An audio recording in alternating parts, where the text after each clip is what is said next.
Okay, this is one for everybody.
Oh,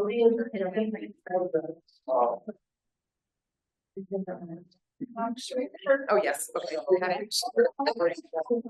Please. Yeah. Okay, ready? Recording in progress. Welcome to the Scio Township Board of Trustees meeting, August 11, 2026. Call this meeting to order at 6:02. Clerk Flintoff, please call the roll. Harry. Present. Yeaple. Present. Flintoff, present. Grant. Here. Noel. Here. Reed. Here. Riser, absent. Also present, Operations Manager Christy Aiken, Operations Director Nathaniel Clark, Township Attorney Mariah Fink. Thank you. Please stand for the pledge of allegiance.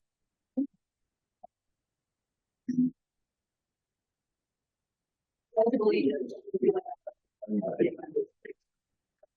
And to the republic for which it stands, one nation, under God, indivisible, with liberty and justice for all. Thank you. On to adoption of the agenda. Are there any suggested changes? We begin with Reed tonight. I would, I was going to ask to move Kim, but I see that it's been fixed. She would have it been fixed, so not have to take the bill. Consent. Okay. But I would like to move. You might. Oh, I'm sorry. I'll start over. I was going to ask them to remove K1, but I see my issue has been fixed. The double payment for Tremor has been removed. Assuming that we pass the bills that were passed out rather than the ones that are in the agenda. Okay. I would like to move N1 and O1 back onto consent. I was told that they were put there originally, but were moved mysteriously, I think. My impression was that if we were going to move things off the agenda, we did it here, not before the agenda was posted. But I'd like to move N1 back onto consent. On the 21st, this item was discussed at length. These rules were compiled by our Parks Director in conjunction with our Township Attorney and should be approved as is. No further discussion is necessary, in my opinion. O1, on June 23rd, the board authorized by a 7-0 vote the Ops Director to engage an HR contractor and execute a contract, of course, approved by the Township Attorney. He has done so. This item is an FYI only from Operations Director Clark to the board, saying that he did as requested. No further discussion is necessary. Okay. Oh, sorry. Yes. Comment on moving N1. So N1 also contains an ordinance. So the ordinance can't be on the consent. That needs to have a roll call vote. Okay. Okay. Sorry about that. Okay. And you sent the correct updated version and it's on the table tonight. Yeah. Okay. Hopefully everybody's reviewed that before coming to the meeting. Okay. And then let's see. Well, rise with that. I don't think I have anything that's new. Let's see, Treasurer April? Thanks. Couple of things. So, thank you, Madam Supervisor, for organizing the Retirement Guidance Committee meeting on Friday. I have for everybody appointments of the 2 board members that volunteered. Procedurally, something we should do before the committee meets. I didn't know when the first meeting would be. The other thing that I have is a copy of the updated resolution that I worked on after this meeting was called. An internal conversation to have the human resources manager, the staff member responsible for benefits administration in place of the finance manager was a suggestion. One other edit that I made to this was a question of when we have these meetings, specifically as far as union attendance goes. So I have a copy of each. 3 in total. Requesting to speak.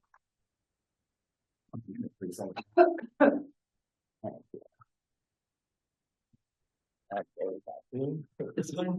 They're all the same? Yep, I'll say. And this one's for Rusty. Thank you. Okay, just to be, just, 3 total items. and just to be clear, so the resolution includes the HR director, but removes the finance. Finance director, correct. Okay, and the proposed first meeting will be August 14th at 1 p.m., but we were waiting to announce that until after there was some appointments. Oh, okay. Yeah, but procedurally, we hadn't appointed anyone for Correct. those board spots, so I just want to do that here Mhm. today. Thank you for that. Yep. Each of those items is set up, one is a resolution, and then those are each set up with a K number, but we hadn't decided which, since I knew there would be discussions about consent. Yeah, I guess it would be K, let's see, 23, 24. And then one is a resolution, so should we? Yeah, that's fine. And then 25. So which one did you number 23? Let's see. This one is David Reed. Oh, They're no, very, I'm sorry, they're stuck together. First one is Treasurer Gable. Second one is Trustee Reed. I have 2 Trustee Reeds here. oh, I can give you a Okay, thank you. correct. And then the resolution would be 25. One other item I have is I would like to know, and we don't have to discuss it tonight, but before I approve $25,000, maybe it's a closed session, specifically what we're authorizing the $25,000 for in K-22. Because it's a up to $25,000 expenditure. I'd like more information. We could be a closed session briefing. Had you requested this information previously, Ryan? No, not So this is the first we're hearing about it tonight at the board table? correct. Well, I don't believe that this would be a closed session to discuss the 25,000 expenditure. Well, otherwise we can go on new business. I'll vote no before I know more information. Thanks. Okay, so are you suggesting to move that to new business? Yes, please. Thank you. Okay. So are you suggesting to remove it? I'm sorry, Jillian. Are you suggesting to remove it from the agenda? No, The it can consent move, agenda. it can move to new business. I'm okay with that. Well, I have a couple comments about that then. Okay. Okay, could we please go in order? That's Thank you. all I have, Madam Supervisor. Thank you. Clerk Flintoff, do you have anything? Sure. I would like to request, or I guess in our rules of order, demand that N1 and O1 remain off consent.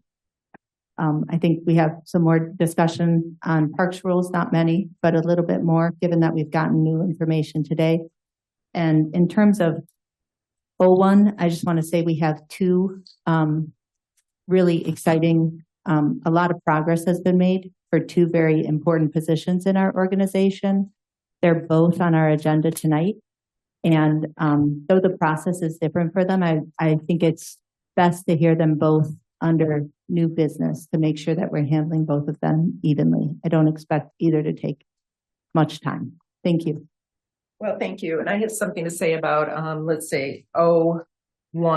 Mhm. Okay, so on June 23rd, the model motion to authorize the operations director to engage a contractor, execute a contract approved by the township attorney for human resources services in an amount not to exceed $8,000 per month. The same meeting in the minutes, this was under consent, and the motion by Flintoff, support by Riser to approve the consent agenda as amended. Motion passed by voice vote. So actually, this item didn't even need to come in front of the board. So I don't see why there would be discussion, because our operations director followed through on the instructions that the board provided him. I think it appears to be an employment agreement instead of a contract. It looks like a technicality, but again, since we have two employment offers on the table, that'd be why I would demand it be on new business. Thank you. I also saw a handout here from Christy when you get a chance, Jillian.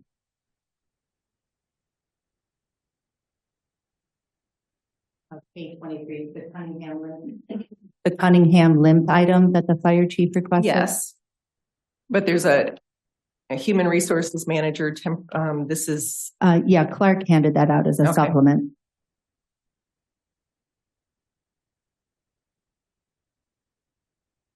Okay. Where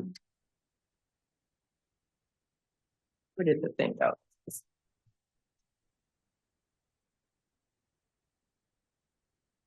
Trustee Brandt, do you have anything for the agenda? No, I just will concur with Clerk Flintoff that by our rules of order, O2 can stay on new business as well as N1. I couldn't hear what you said, Kathleen. Okay, Trustee Noel, it's your turn.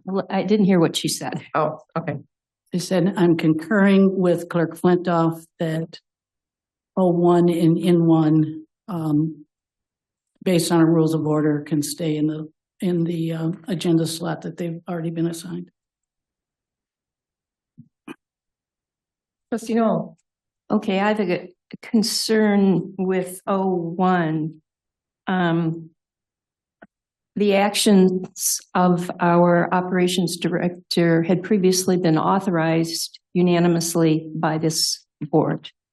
He was acting within the consent of the parameters described in the prior motion. So he was totally authorized to do exactly what he did. Also, I believe that items that are placed on the consent agenda by a board member or our operations director should have been left alone, and any removal from consent should be discussed at this board meeting, exactly as David Reed had done. If anyone had questions about it, such as Ryan or Jessica, you could have spoken to Clark directly. And I'm wondering why you didn't speak to Clark directly about removing this item from the agenda. But it sounds like it's... Well, can I finish, please? You done? So I think that this should remain, these items should go back to consent. And I was told that, Jessica, you had instructed Christy to remove O1 consent. I didn't. I don't know if you spoke directly to Clark, but we'll find out shortly. On August 3rd, I attended the attorney meeting for Jillian while she was on vacation. She asked me to attend. And during this meeting, toward the end of the meeting, when Jessica, you had stepped out of the room. Ryan, I recall you commenting on the HR director applicant during the meeting. And you appeared to have some knowledge about what was in the applicant's application. This was a bit concerning to me because that presents a potential conflict with information. So I'm going to ask Clark. Clark, could you share some more information on this situation and provide some insight, please?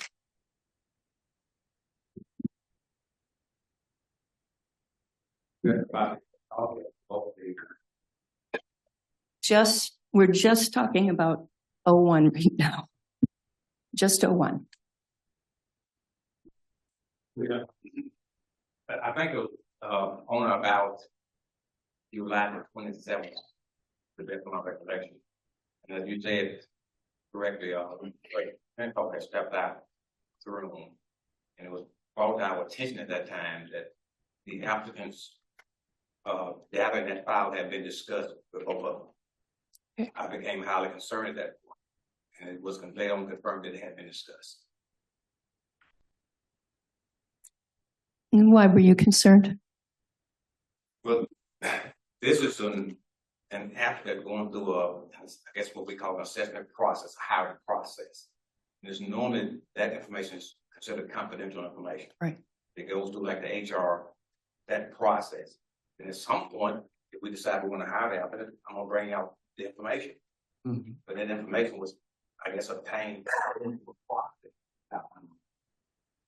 I don't have any information about the candidate. Yeah. No. Oh, never raised this in my phone. Operations Director Clark, how did you come across this information? How did you find out? Well, I found out in the meeting when Clerk Benkoff had stepped out of the meeting, Treasurer Yeager brought it up about the application process. And I asked him, how did you get this information? And he relayed to me that he had been given information through the operations manager, Christian.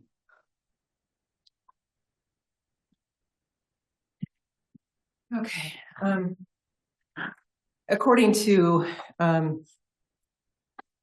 the employee handbook, I believe it states that if we do not have an HR director, that responsibility falls under the operations director. Is that the understanding that you have? Well, yes, ma'am, I have an understanding, but I also designated operations manager Christian to assist with those duties because of so many things that's happened. Okay. But ultimately, it would be my responsibility until we get a human resources manager on board. So you're saying that information was shared? Based on what was told to me, the information was shared. Okay. One other thing I need to ask you, did you place 01 conditional offer of temporary employment to Juanita Moore for human resources manager under new business? This is your item? I know it's my item, but I directed the operation manager Christian to place it under consent. And then did you request that it be removed and placed under new business? No. So I can explain that. So, and I think this is just everybody getting to work together. Our rules of order designate our operations manager as the person who orders the agenda. In the past, and if it's changed now, and that's fine. But if Christy became aware that any member was going to pull something from consent, she would move it just to avoid having the top of the agenda be full of items that we're pulling from consent. So I had mentioned to her that I was planning to pull it from consent, not because it has anything to do with it sounds like we have a fantastic candidate and I totally support the item in its entirety. It's because we have 2 offers of employment and this board took such highly unusual actions related to the interim utility director that at this board table tonight, when we're deciding on a final utility director, I wanted to protect the township and ensure that if we have two employment items on here, that we handle them both under new business. Certainly, we can, have things on new business. We can, however, Clark and Christie want to do the ordering of the agenda. If we want to change our rules of order, we can do that. But the reason why I would like to have these on new business, and I think under our rules, any member can take anything off consent No. through demand. No, And that's not what it says. in the and rules. and I would just say, to protect the township's interest, given what we've done at this board table before Clark was here, I want to be clear, related to the utility director position, I wanted to have both on new business. Well, the rules of order state that the board makes the changes, that we cannot, and this has happened to my agenda items in the past where I worked with the operations manager, office coordinator at the time, and my agenda item was moved without my consent. And it doesn't not say that anybody can tell Christie, or the operations manager to move it. And that is not what happened. I am just telling you, Christie's practice has been, and I am sure Christie's practice has changed because of this event, but Christie's practice had been related to just trying to keep the meetings going. What I'm talking about is right now, at this moment, when we're actually adopting the agenda, any board member may demand to have an item removed from consent. So that is my demand here. Okay, but the issue is that it was moved beforehand from consent to new business without the board approval. That's the problem. That's happened for years, and it sounds like that's going to change now, and that's also fine. But the rules of order have never stated that. So just to be clear. That's because we don't have an agenda until we adopt one tonight. So I hope we get some clear motions on the table here so that we can adopt an agenda and get on with our meeting. So, again. Julian? Supervisor Carey, did you add? I'm sorry, Christie, operations manager, your item was K23, and we assigned K23 to Treasurer Yeaple. So if we could assign Cunningham Limp to K25, 26. Yes. Okay, do you have anything to say, Trustee Knoll or Trustee Brandt? I hear you saying something under your breath. Trustee Reed, did you have anything to say? Yes, I would. I didn't realize that the ordinance was attached to the rules. The park ordinance was attached one part and parcel with the rules. So I'm asking, can we split the ordinance and make it a separate new business item and move the rules to consent? We already have a member requesting it come off consent. That's in our rules 4.6, adoption of the agenda. So Regardless of the presence of the ordinance. That's correct. Yeah. Okay, but the rules were not under consent. They are under unfinished business. Maybe they were under consent and somebody requested them to be changed before they came to the board. However, they're under consent. There's an ordinance and then there's also the rules. So are you suggesting to have the rules placed under consent and the ordinance placed under unfinished business for us to do a roll call? Yes. Yes. I apologize, Trustee Reed. I'm not trying to make this more complicated, but without the changes to the ordinance, you don't have any authority to do the parks rules. So if you adopt the parks rules on the consent before you have an ordinance that allows you to adopt parks rules, that feels a bit backwards to me. So I would suggest that those two items come together and you adopt the ordinance prior to adopting your rules. Okay. All right, so let's go back and review this.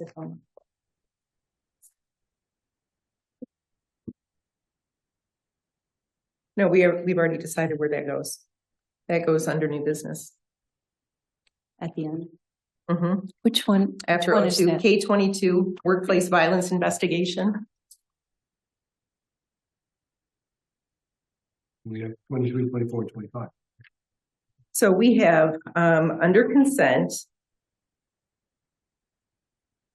we have K1 through K21. K22 was removed to new business under, after O2. Then we have K23, 24, 25, and 26. Just to be clear for Cheryl, as she's taking the minutes. Then, under unfinished business, N1, keep that as is. Under new business, we have O1, O2, K22. And there is disagreement with O1 and what we want to do with that. Yeah.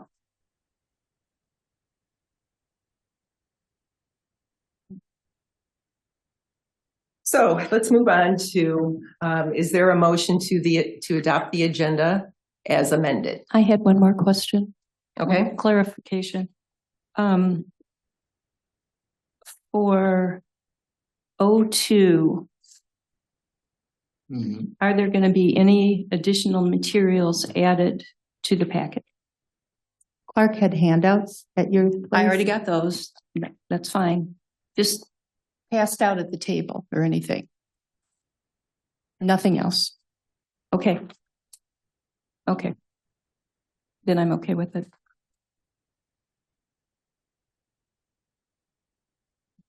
Okay, so this is. So I guess everything was handed out to everybody except for the payment of the bills because that was unnecessary, as one trustee had said. Okay, so is there a motion to adopt the agenda as amended? So moved. Is there support? Support. Roll call, please. Reed. Oh, I'm sorry. Tonight we're starting with you, David. Reed, No. Carey, No. Gapel, Yes.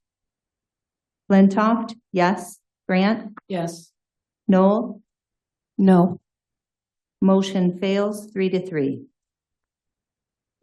Okay, so then we move forward with the agenda as is. Well, we need a motion to adopt an agenda. This is just the proposed agenda. Is that your motion? They're all proposed.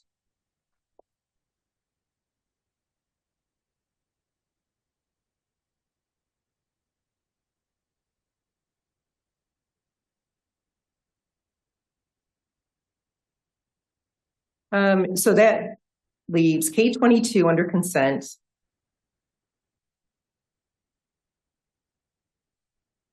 The additions K23, 24, 25, 26 are off. And it leaves everything else as is. Is there a motion to adopt the agenda as is? No, and I have another clarifying comment. We haven't gotten to the point of declaration of conflict yet, but the K22 independent investigation of complaint under the Scio Township Workplace Violence Prevention Policy presents a conflict for Trustee Brandt, and she will need to then recuse herself. Excuse me, Trustee Noel. Yes. We cannot discuss We don't that have an until the agenda is. Oh, that's right. That's right. Okay, that's fine. Okay, sorry. Okay. So is there a motion to adopt?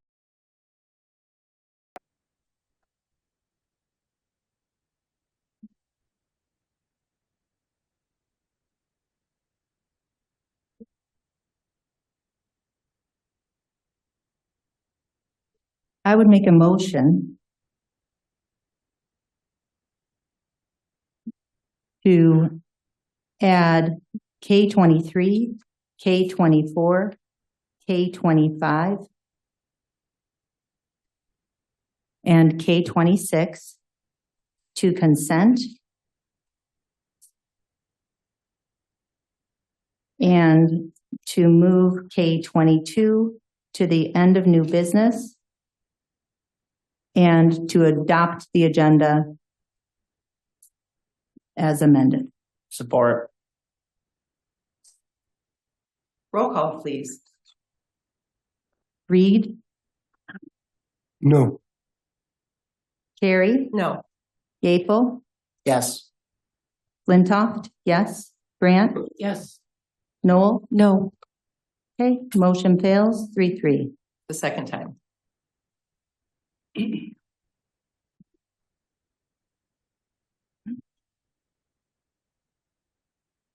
I would make a motion to remove everything from consent and add everything presented at the table and adopt the agenda.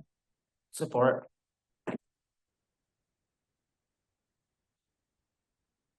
I'm Jessica, happy to talk about everything. clarifying to remove everything from consent totally from the agenda. Nope. My motion is to move everything. I think it's never in the public interest to shove things onto consent and stifle public discussion and deliberation. And that's why standard parliamentary procedure and rules of order state that one member may demand that something have discussion. And so I would say if there's not agreement about what's on consent, we can go back to what we used to do, put nothing on consent. My motion is K1 through 22 plus 23, 24, 25, and 26 be on new business. Support. Roll call, please. Reed, No. Carey, No. Yeaple, Yes. Flintoff, yes. Grant, Yes. Noel. No. Okay, motion fails 3-3. So to move this meeting forward as the moderator, by statute, we will move forward with the agenda as is. No. There's no Yes. agenda unless adopted. No, that's not true. I've looked it up. Attorney Fink. Statute, Jillian? Well, here's the thing. In statute, it doesn't say we have to adopt an agenda. That's only with the special meetings when it has to be posted, whatever's going to be on the special meeting agenda. Agreed. Yes, but as far as this, we don't have to. We can just move forward with, thank you, Operations Manager, for creating the agenda. And I disagree with what was said about all the items under consent. That becomes tedious. And if board members do their job and they actually review everything, then there should be things on consent. Okay, so let's move forward with adoption of the agenda has been adopted. There's no Declaration agenda. of conflict. Jillian, there's no agenda. There is an agenda. This is just an organizational formality. There's nothing in statute that says we have to adopt the agenda. But Jillian, if there's no agenda, then it's just going to be a series of random motions, like a motion to approve the minutes Then of you show- July 21st. No. There's no agenda. There is an agenda. Our operations manager, by rules of order, was provided that duty. Okay. She created the agenda, so then- we will move forward as So is. I Is would- there a declaration? I would make a motion. Order, please. There's no agenda. Okay, I would make a this is the motion time for to the board adopt the members. agenda with the addition of the items that were requested to go on consent. There is a payment to pay Fire Station 2 contractor. There are, people want to move forward with a committee meeting for which there are no members. The items that are suggested to be added, I think are important. I would just again make a motion to add the items that were suggested, K22, 23, 24, 25, items K23, 24, 25, and 26 to consent, and to pull K22 to new business. That's my motion to adopt that agenda as And amended. We have done that 2 times so far. It's not going to change, apparently. Can I ask my colleagues that are on the no vote on adopting this agenda what we could change to adopt the agenda, please? Yes. put O1 back on to consent where it was originally provided by our operations director. I would say my position on that is because this board, and again, this has nothing to do with our operations director, the highly unusual decisions that this board made related to the utility director position in May is why I would like to hear both of these side by side. We're trying to have a process that's more normal and more fair. We have 2 conditional offers. It's worth having each of them on new business. I don't want either candidate to feel that they're under more scrutiny than another. And to protect the township, I would just have them both on new business. It's as simple as that. What we're going to do then, as moderator of this meeting, thank you, is we're going to go through each one. Consent, K1 through K21. Is there a motion to adopt K1 through K21 as is?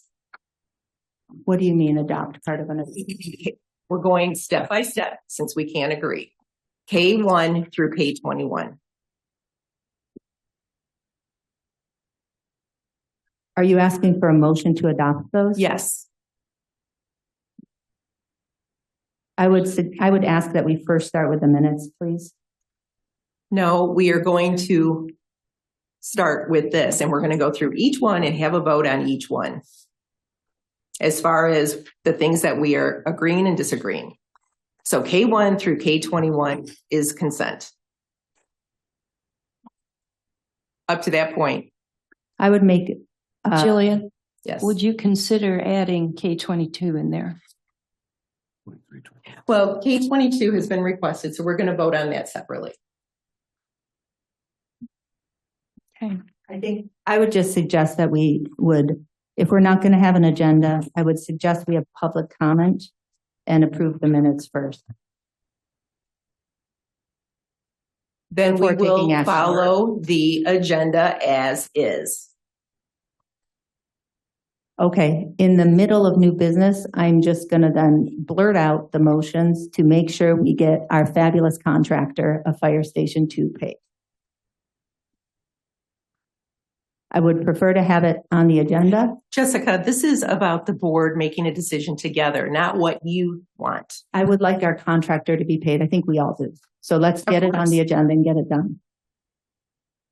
Okay, so K1 through K21, and then what was it, K26 we decided for, or 25 for chief? 26. It was 26. So K1 through K21 plus K26. And what about Ryan's items? I didn't hear any dissension about those. Did anyone? What item? What number was that? K23, 24, 25, 26. Okay. Okay, so K1 through K21, K23, 24, 25, 26. Mm. Is there a motion to adopt those under consent? So moved. Support. Roll call, please. Reed, Yes. Carey, Yes. Yeaple, Yes. Flintoff, yes. Grant, Yes. Noel. Yes. Motion passes 6-0. Thank you. All right, K22. It was requested to pull from consent to new business. Is there a motion to pull K22 to new business? Motion to pull K22 from consent to new business. Okay, is there support? It doesn't require a motion. I am requesting that we do this so we can get through this adoption of the agenda. So there's support, or there's motion by Treasurer Yeaple. Is there support to remove K22 to new business?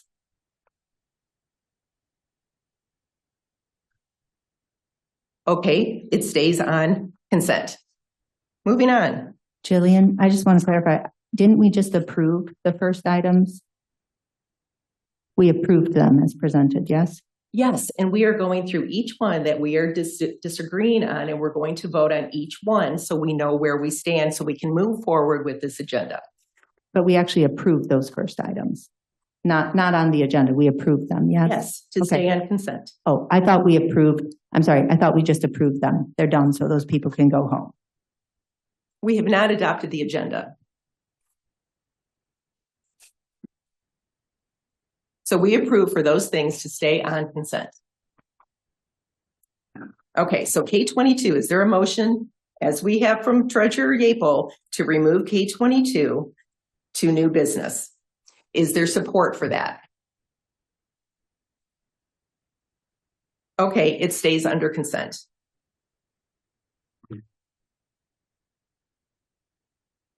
Okay, N1. Okay, we have to have N1 as the ordinance under unfinished business. New business, O1. Is there a motion to keep O1, conditional offer of temporary employment to Juanita Moore for Human Resources Manager under new business? Yes, I'll make that motion. Thank you. Support. Okay, roll call, please. Actually, I'm sorry. I want to rescind my motion. This is not Support. this is not the correct process for approving the agenda. We have rules of order on this, and the moderator is making up brand new rules that make no sense. And so, and we don't have a legal opinion on whether that can even happen, which I would prefer to have legal weigh in on whether we're doing this properly.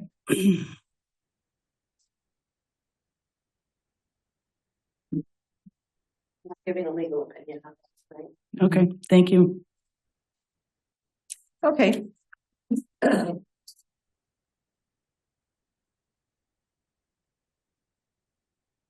In our rules of order, adoption of the agenda. All changes to the proposed agenda shall be brought under the standing item adoption of agenda. If any board member demands to remove items from the consent agenda, the supervisor will determine where on the agenda the removed item will be discussed. Other suggested changes to the proposed agenda, such as adding or removing items, changing items from discussion only to possible action or vice versa, or otherwise make substantial changes to agenda items require a majority vote of the board. Any materials considered by the board shall be posted within a revised meeting packet after the board meeting. So it doesn't say anything about adopting the agenda other than that. So we can wait till Trustee Reiser gets here at 8:30.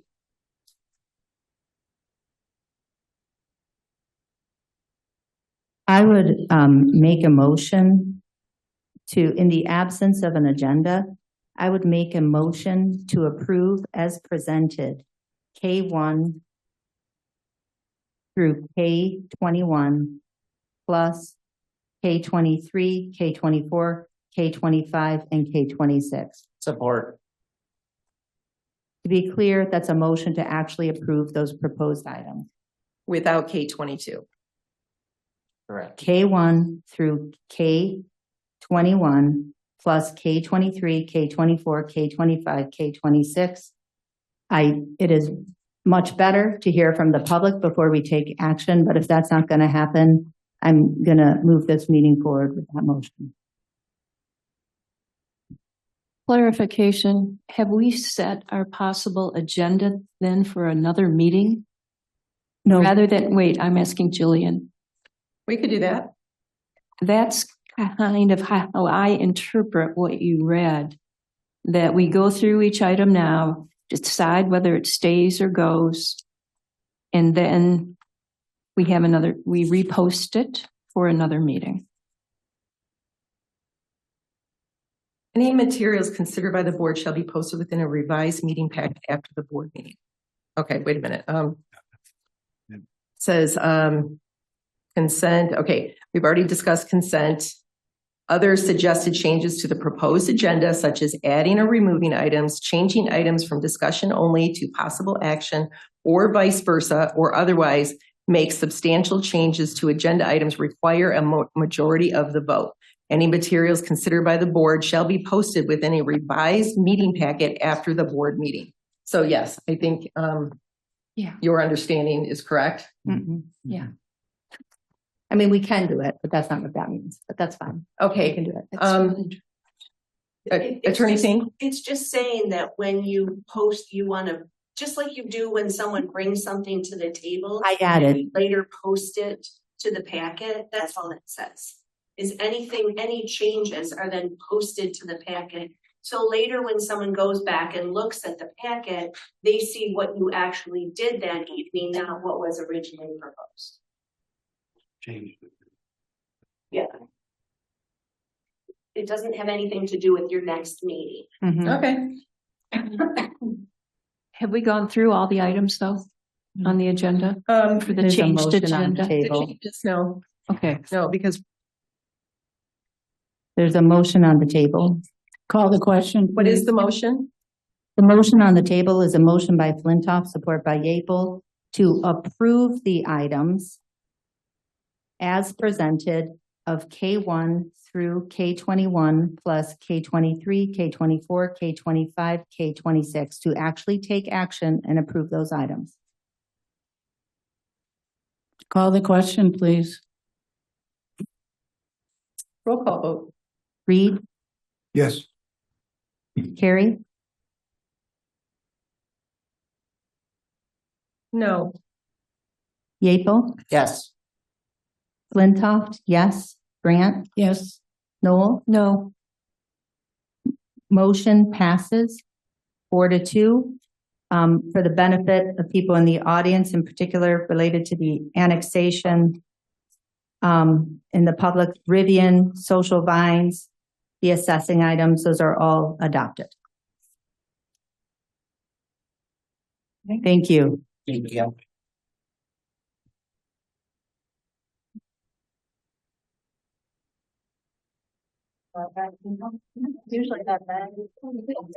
I'd make a motion to approve the minutes of the July 21st, 2026 Board of Trustees regular meeting. Support? Well, we haven't adopted the agenda. We don't have to have an agenda. There's a motion on the table. Call the question? Roll call vote. Oh, wait a minute. Were there any suggested changes to the minutes? The motion is to adopt as presented. Okay. Roll call. We'll start with Reed. Reed, Yes. Carrie, Yes. Yeaple, Yes. Flintoff, yes. Grant, Yes. Noel, Yes. motion adopted 6-0. Okay. I guess time for public comments. This is time for members of the public to speak to the Board of Trustees for up to 5 minutes on any matter. Please come to the board or to the table, please. And I see that the microphone is on. There's a light, so it should be working.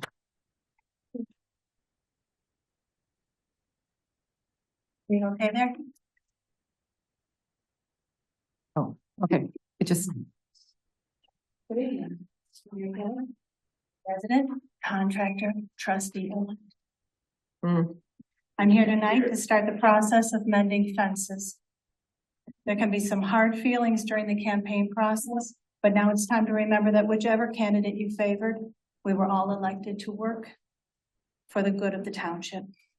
In moving from a position of occasional resident critic to that of elected official, I intend to shift my focus to the things we have in common so that we can work together for the betterment of the community. Jillian, we are both motivated by the needs of the fire department. You can expect my support for the work you do in that area. thank you.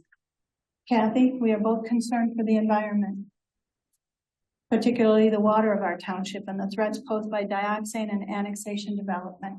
You can count on my support for your work in this area. John has spoken passionately about the rights of walkers and cyclists to safety in our streets. He can count on my support for the work he does in quest of that vision. David, I honor the many years of work, the endless meetings you have attended, the sacrifices of time and energy you have given to this township. I'm ready to learn what you are willing to teach me about getting things done around here.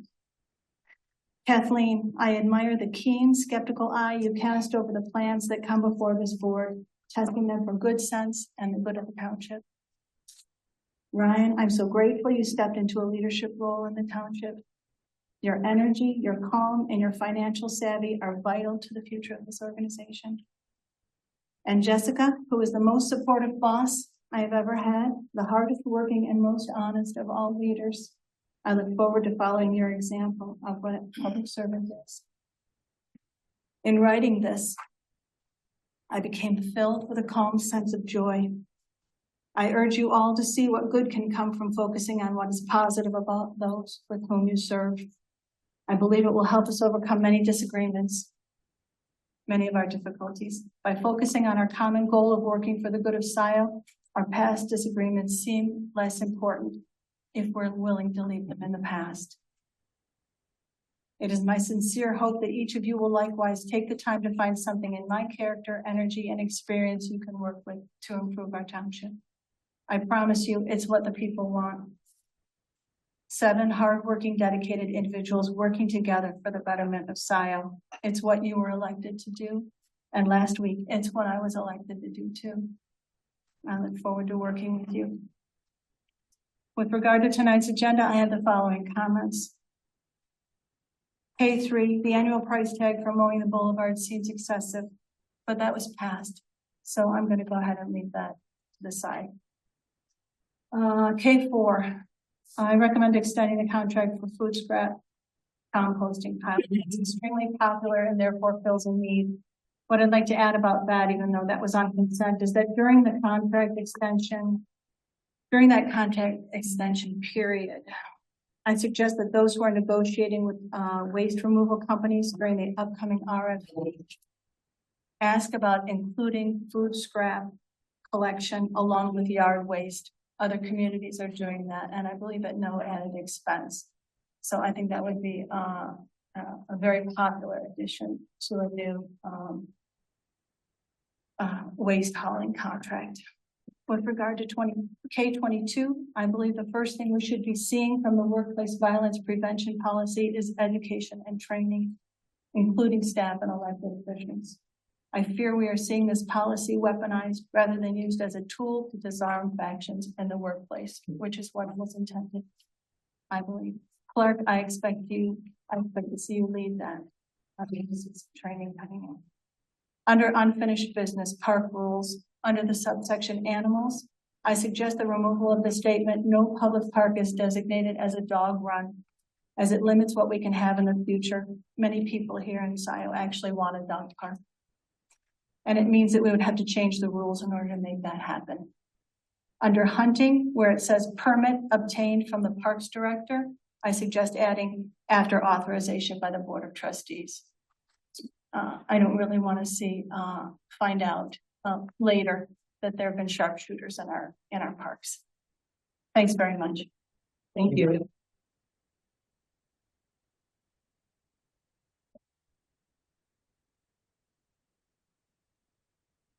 Good evening, all. Pat Stein here. I'm a longtime resident of constructive criticism I would like to respectfully share with this board. I do ask that this board forgive me for temporarily violating the very rules I plan to address tonight. But first, congratulations to Mary Gillis and her successful campaign for the open seat for Scio Trustee. Good job, Mary.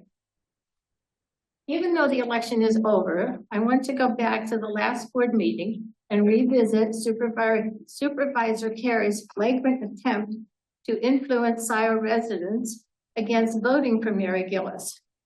She did this using a stack of old correspondence she gathered up from Steve Gillis, a Scio resident. In what small world would small-minded people ever be allowed to hold a woman accountable for her spouse's writings? Not this world we live in. Last month, during the final comments, I stated that I believe the case that Supervisor Carey laid out against Mary Gillis during regular reports was a total abuse of power, and the board should address her on such behavior. It remains a total abuse of power, and I believe the board should still address this bad behavior with her. I suggest the board take steps to censure the supervisor It's not too late and it would certainly be appropriate. So what can we do to fix this ongoing bad behavior along with the censure? I suggest this board use the rules of order that rotates the members called on for all areas, not just for roll call votes. Use it for board's response to public comments, use it for board deliberations, use it anywhere that keeps the supervisor from only calling on select board members to speak while passing over others. Using it will keep the supervisor from always being the last member to speak, which never allows other board members to speak up after her. I strongly suggest we get back to the practice of requiring public comments be addressed to the entire board. This business of residents targeting and attacking individual board members has got to stop, and it has got to stop now. Even though she is the meeting moderator, the supervisor has never once called out a resident on these attacks, so we certainly know we can't count on her. But if these targeted attacks continue, I plan to call foul each and every time, literally. Same thing goes for residents using public comments to criticize other residents or to criticize staff members. This has to stop. If a member of the board doesn't call out that resident, I will call foul, even at the risk of being cited for disturbing the peace. I will call foul. Also, during public comments, sorry, I'm gonna skip that part. We are heading down a path at these board meetings where anything goes. Our supervisor uses her seat at the table as a platform for telling tall Pat, tales. please address the And whole gives board, not long-winded- I asked individual them board for members. forgiveness ahead of Thank time. you. For telling tall tales and gives long-winded self-serving rants. We have residents regularly using their public comment time to directly attack individual board members, usually based on misinformation they pick up from a very biased blog that claims to have an agenda beyond transparency. We should do better, all of us, board members and Scio residents, we should all do better.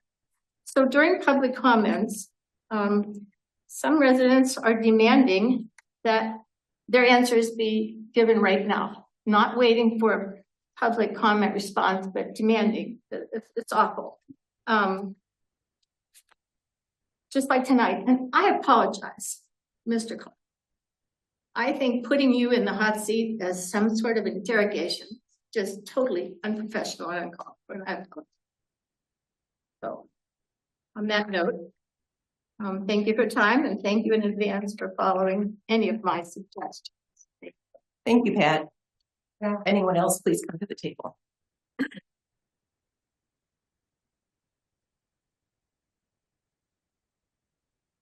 Good evening, everyone. Can you hear me okay? Yeah. Carolyn Altamar, Scio resident. First, I want to express my outrage at the latest effort by Treasurer Yapel to besmirch the supervisor. I'm speaking about the letter that was emailed to Board of Trustee members regarding the reimbursement of the supervisor's legal expenses. The language used, for example, quote, Jillian Carey has raked in vast amounts of private money, unquote. Raked in vast amounts, check your facts. There was a defense fund that was properly documented, and once the township reimbursement was established, was refunded, mine included. I don't understand what it is you want to see. You already have the invoice details. After all, the invoices were approved and then paid.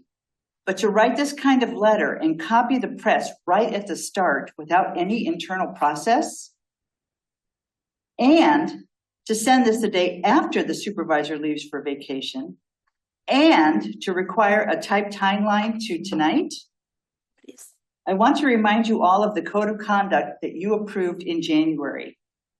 Public servants shall treat public office as a public trust, using the power and resources of public office only to advance public interests and not to attain personal benefits or pursue any private interests incompatible with the public good. Public servants shall honor and respect the principles and spirit of representative democracy and set a positive example of good citizenship by scrupulously observing the letter and spirit of laws and rules.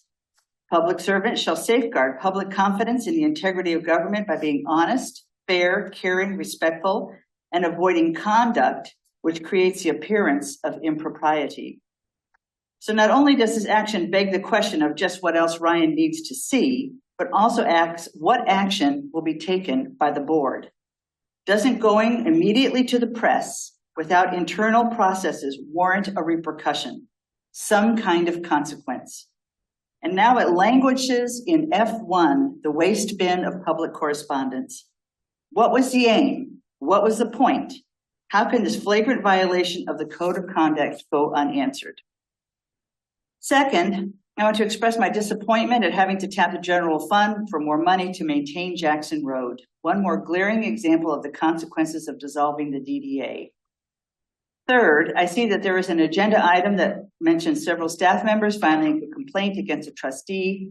As Trustee Reiser said, quote, "Be careful what you wish for," unquote. Lastly, I want to thank all the residents and board members that helped Mark and me in his campaign for trustee. We are proud of our conduct and our efforts. For an unknown to have collected as many votes as he did is a real accomplishment. And I would like to tell the staff at Town Hall, please hold your chins up. The residents are here for you and will continue to fight for your rights to have a respectful, productive, and convivial workplace. We're getting good traction at establishing a network of information that is growing every day. We're watching and we're working for all of you. Thank you. Thanks, Caroline. Thank you, Caroline. Oh. Hello. Hi, I'm John Koselka at 860 South Zeeb Road, and I am here to speak on agenda item N1, the rules for the parks and preserves. I have looked at those, and I've looked at the review, the rules, the proposed language, and I was actually quite shocked at how these rules don't actually contain much in the way of direction, control, or guidance, anything such as that. Two in particular, which I think are most important to me and to many residents in this township, are that regarding hunting and fires. If you read those rules, the exact rule starts with no hunting or no fires are permitted, except it boils down to the discretion of the parks director. There is no guidance, there's no goal, there's no oversight. I mean, truthfully, I'm looking at this wondering, did anybody even bother to think this through? Somebody can walk in, and if he can convince the park director, or she can convince the park director to let her hunt, or let him hunt, they can walk out there on a Saturday morning at 11 a.m. and start shooting guns at people, or at animals, and hit people. Yeah, exactly. I mean, that's sort of a ridiculous thing. You get to the fire part of it. Now, fire is important in this township. We're building a second township hall, or second fire hall to protect us. Yet you can walk in, and if you can convince the park director that you want to light a fire, there's nothing in there that stops them. Now, I know people might say it's never going to happen, but you need to have guardrails. You need to have regulations. You need to have oversight. I don't know. It doesn't appear that this has gone to the Parks Advisory Board. It doesn't appear that anything has been done. These just provisions sit there and simply say it's up to the park director, who I understand is a non-elected person. And that position can change year to year, day to day, depending on employment status. So I found these incredibly short-sighted. I appreciate that there may be an effort to try to get us rules, but in these two examples, which are very important, there is no rule. It is simply a question of discretion. And to the extent anybody wants to consider voting on this and approving this today, you've really approved nothing except an employee gets to make every decision on those two very important issues. And that's just not government.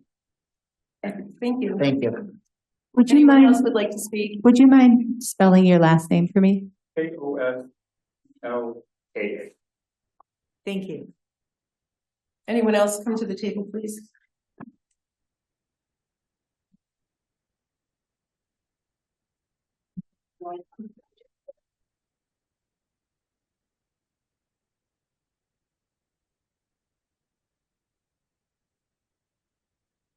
Nobody charged it, Rob. I tried to charge it for 30 minutes, but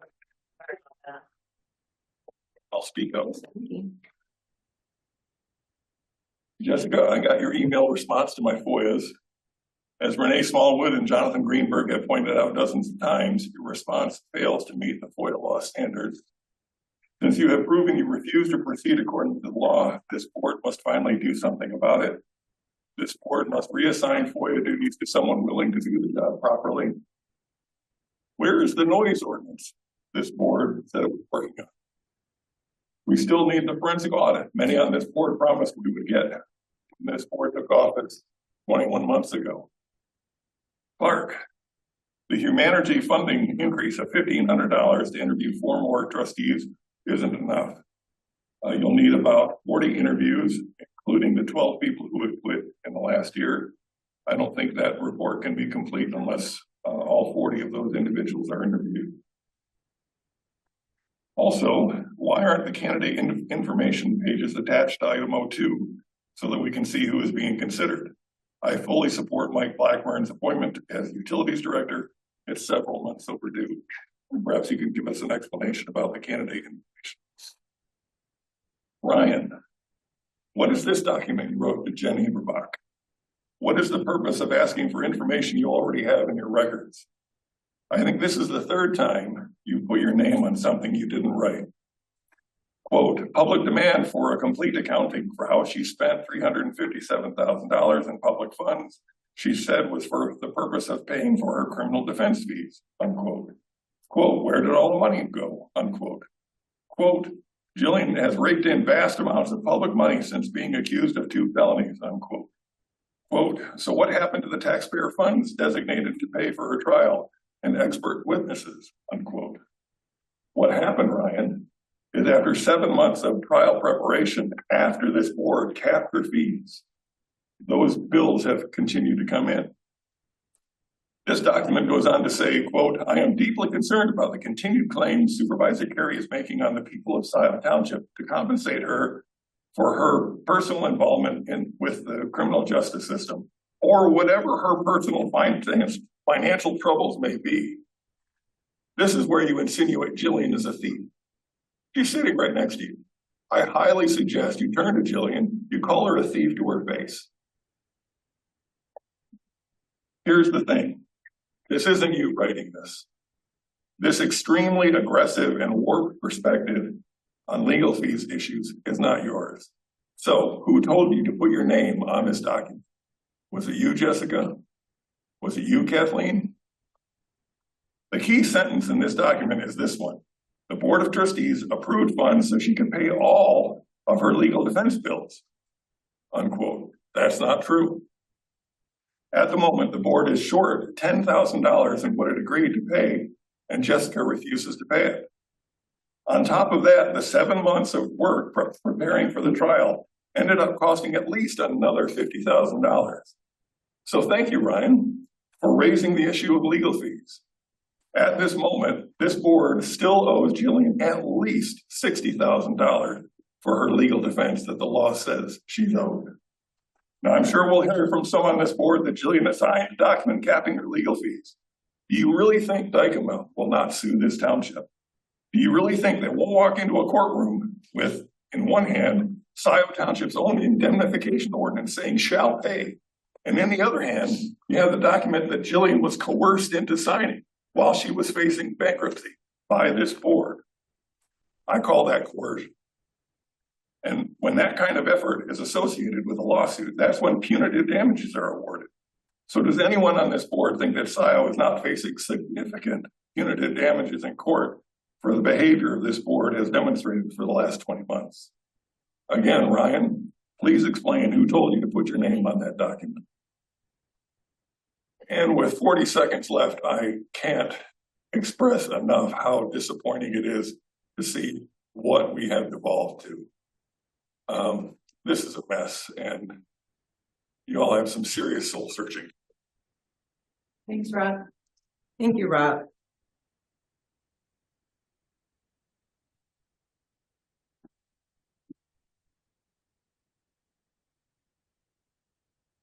Hello, everybody. Good evening. I'm Liz Wiseman. I am a township resident. I co-chair the Land Preservation Commission, and I am the liaison between the Land Preservation Commission and the Parks, Pathways, and Preserves Committee.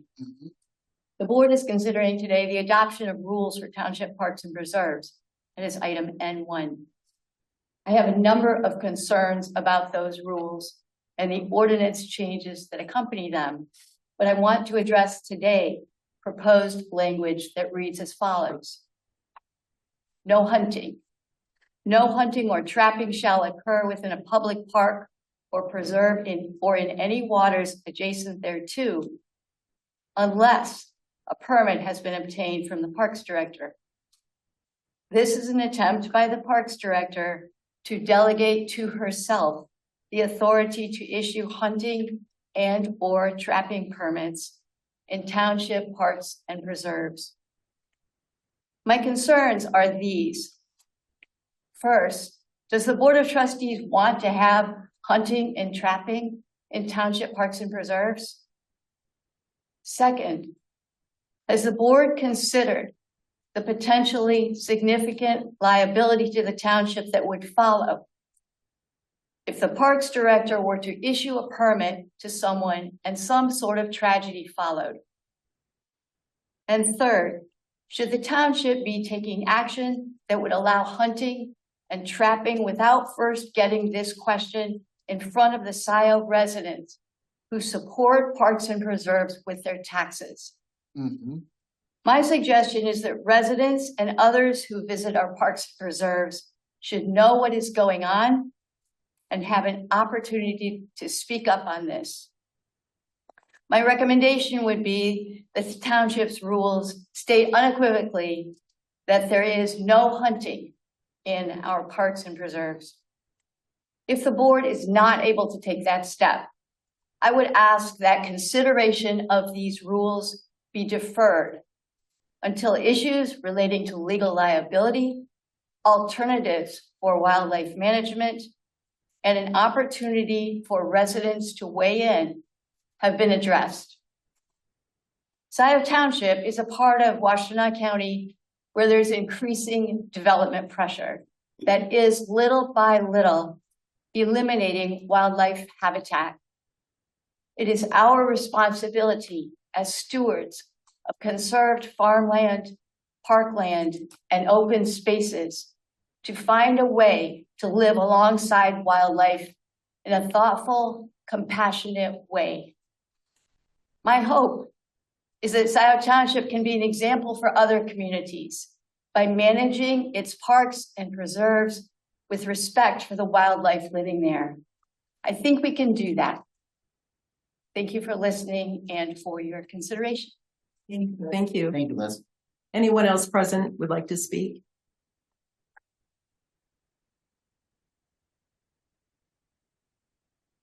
Hello. Hi. I'm Suzanne Devine, and I too am here to speak on agenda item N1. I can't say it better than those who've gone before me. I will just say your attorney is 100% correct in that the ordinance number 22 must be considered and decided on in order for any rules to be changed or adopted. So that's number one. I would also say ordinance 22, the proposed amendments are, at least what was published online, are inconsistent internally. They are incomplete. There's ellipses here and there. I don't know, as a member of the public, what in the world is proposed as these things. There are just in the definition section, there are inconsistent definitions. There are consequences that result from those definition changes. I would also mention that section 22.3, which is not proposed to be changed, requires the township, mandate that the township work with the Parks Advisory Board. Did you? Have these rules been considered and brought up and brought to the public attention? I literally had to go through 3 tiers of links in order to even get to them. Certainly, I would submit to you that most members of the public, and Mr. Kasalka mentioned the fire issue, with the approval of only one person, we'd entrust that to the approval of only one person as opposed to the public. who use these parks and could be endangered by various conduct, including fires, setting fires, or having hunting or trapping. A dog or a child could lose their foot from a trap. It's the idea that you would then bypass the process that this board adopted in order that the public weigh in is surprising to me, and would at least this should be deferred until ordinance 22, these proposed amendments are very carefully considered and carefully drafted and completed, quite frankly. No ellipses. That's not how laws should look. Laws should be complete and internally consistent so that all of us can understand and know what in the world we are adopting. And that's what I have to say about that. Thank you very much. Thank you. Anyone else present would like to speak? No, anyone online?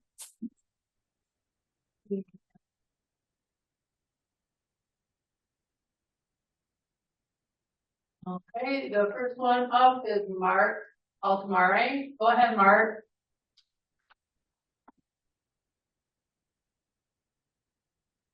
Okay, unmute. You got me? First, I'd like to congratulate Mary Gillis on the election results. I applaud her desire to work together for the benefit of Scio Township, and I hope that she also intends to embody the principles of transparency and accountability that I was running on.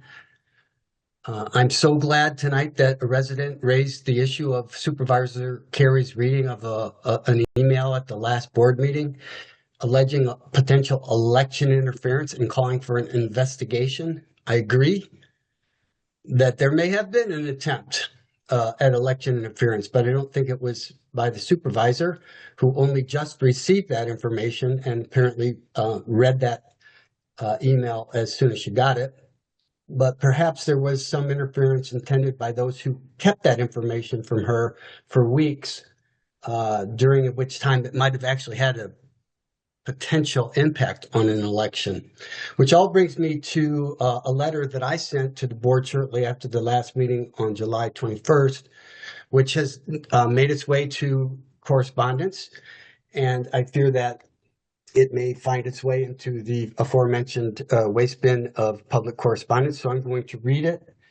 And I hope that everyone involved will take an opportunity in your board response to at least acknowledge receipt of the letter, and that something is being done, then it's not just being swept under the carpet, because that doesn't serve Scio Township.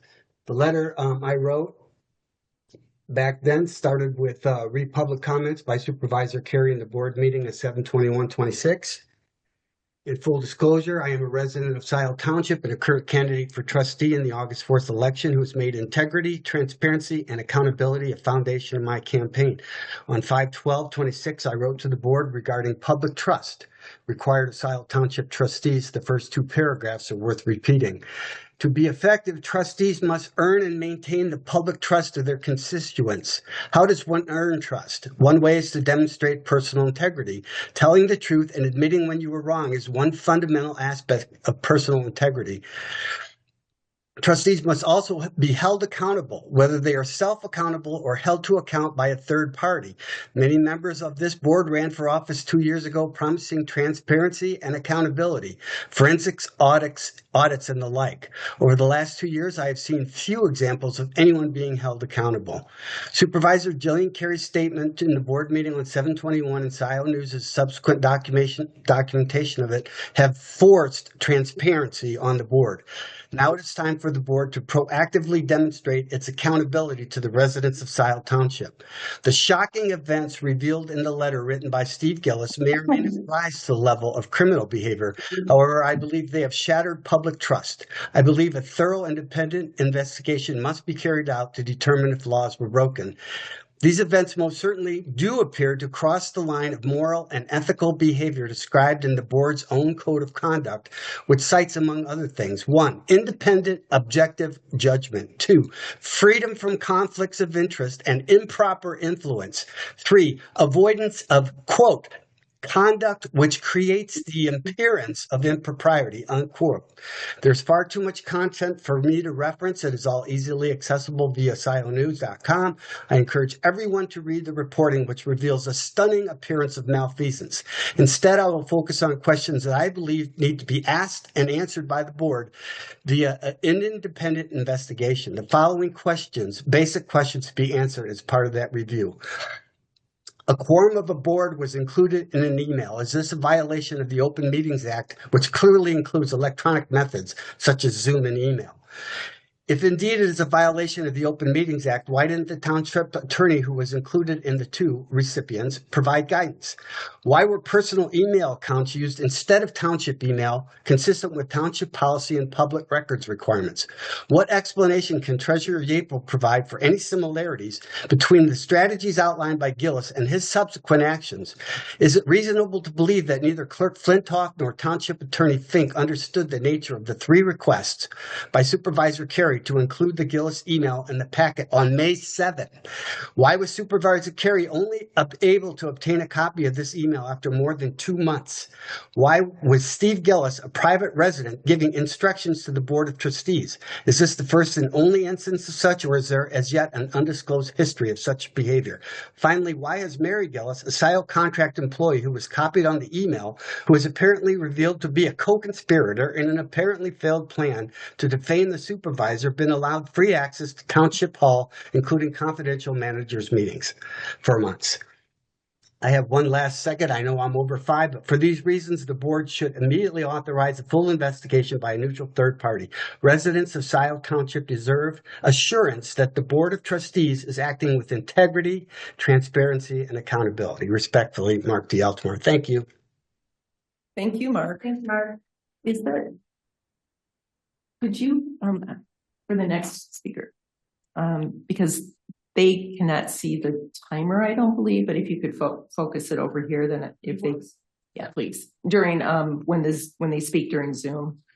Thank you. The next up is Jonathan Greenberg. Go ahead, Jonathan. Hello, can you hear me clearly? Yes. Excellent. Well, thank you very much for the time. I promise I won't even come close to 5 minutes.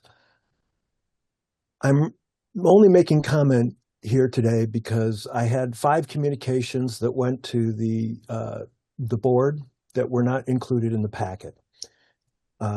Almost all of them, I think the clerk would find embarrassing, including a series of communications we had that regarded her response to a FOIA.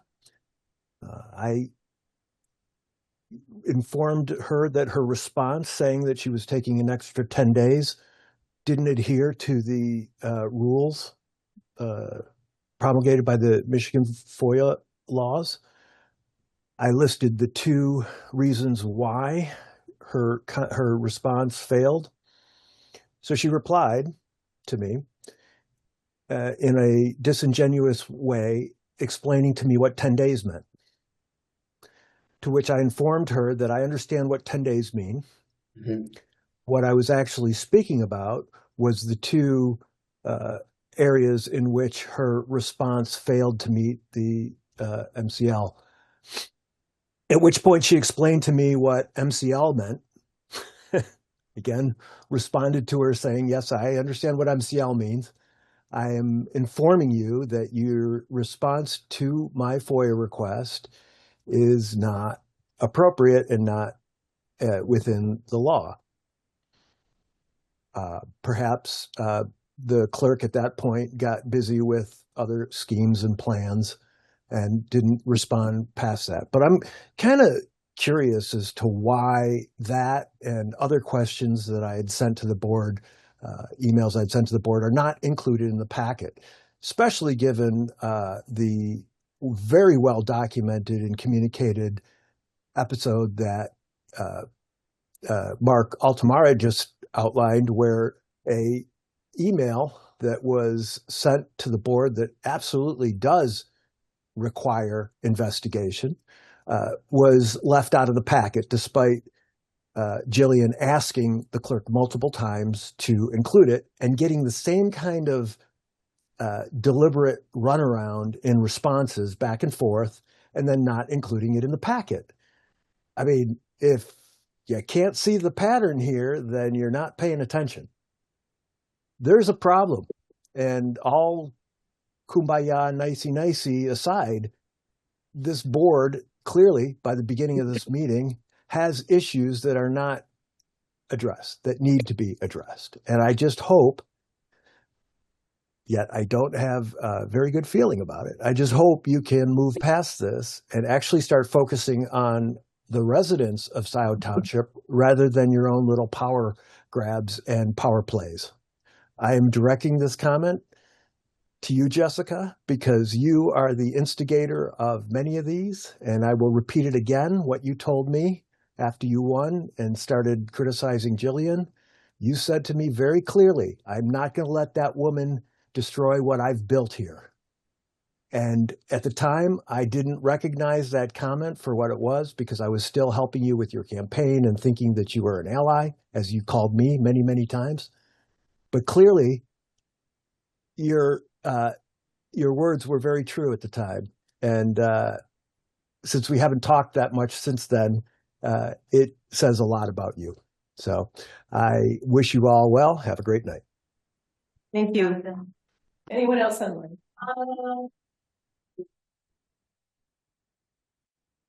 Hands raised. Okay. Well, since well, I thought we were just doing public comment and then we would decide to move forward with this meeting or not. Well, let's go in order then, if we're going to do that. And we begin with Trustee Reed. Do you have any comments or a board response to any of the public comments? My only response is my response to Ryan's letter is attached in the packet, and I too was dismayed, shocked at the letter, the fact that it was addressed to the media and copied to the board.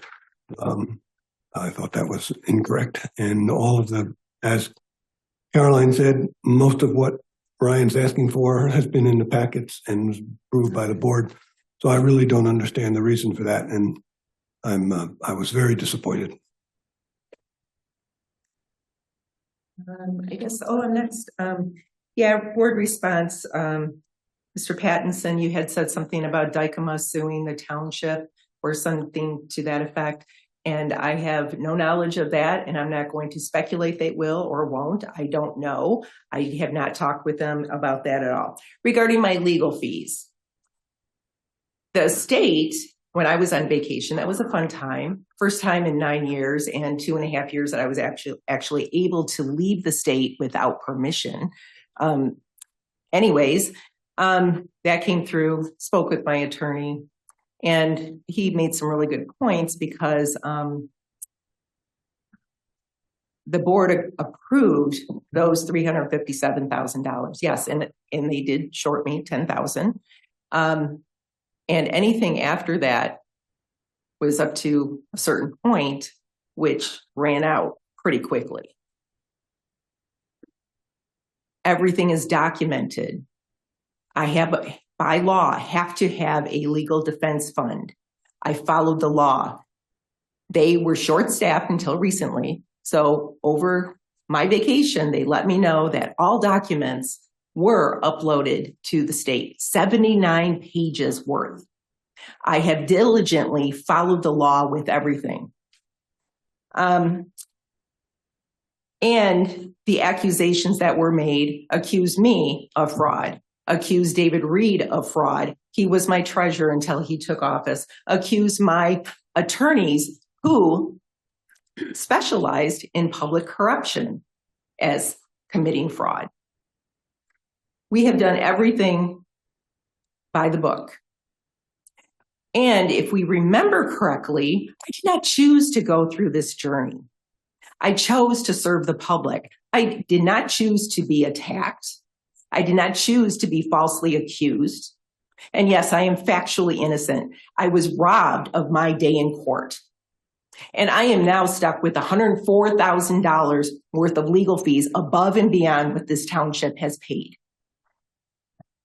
So they did change the ordinance from shall to may.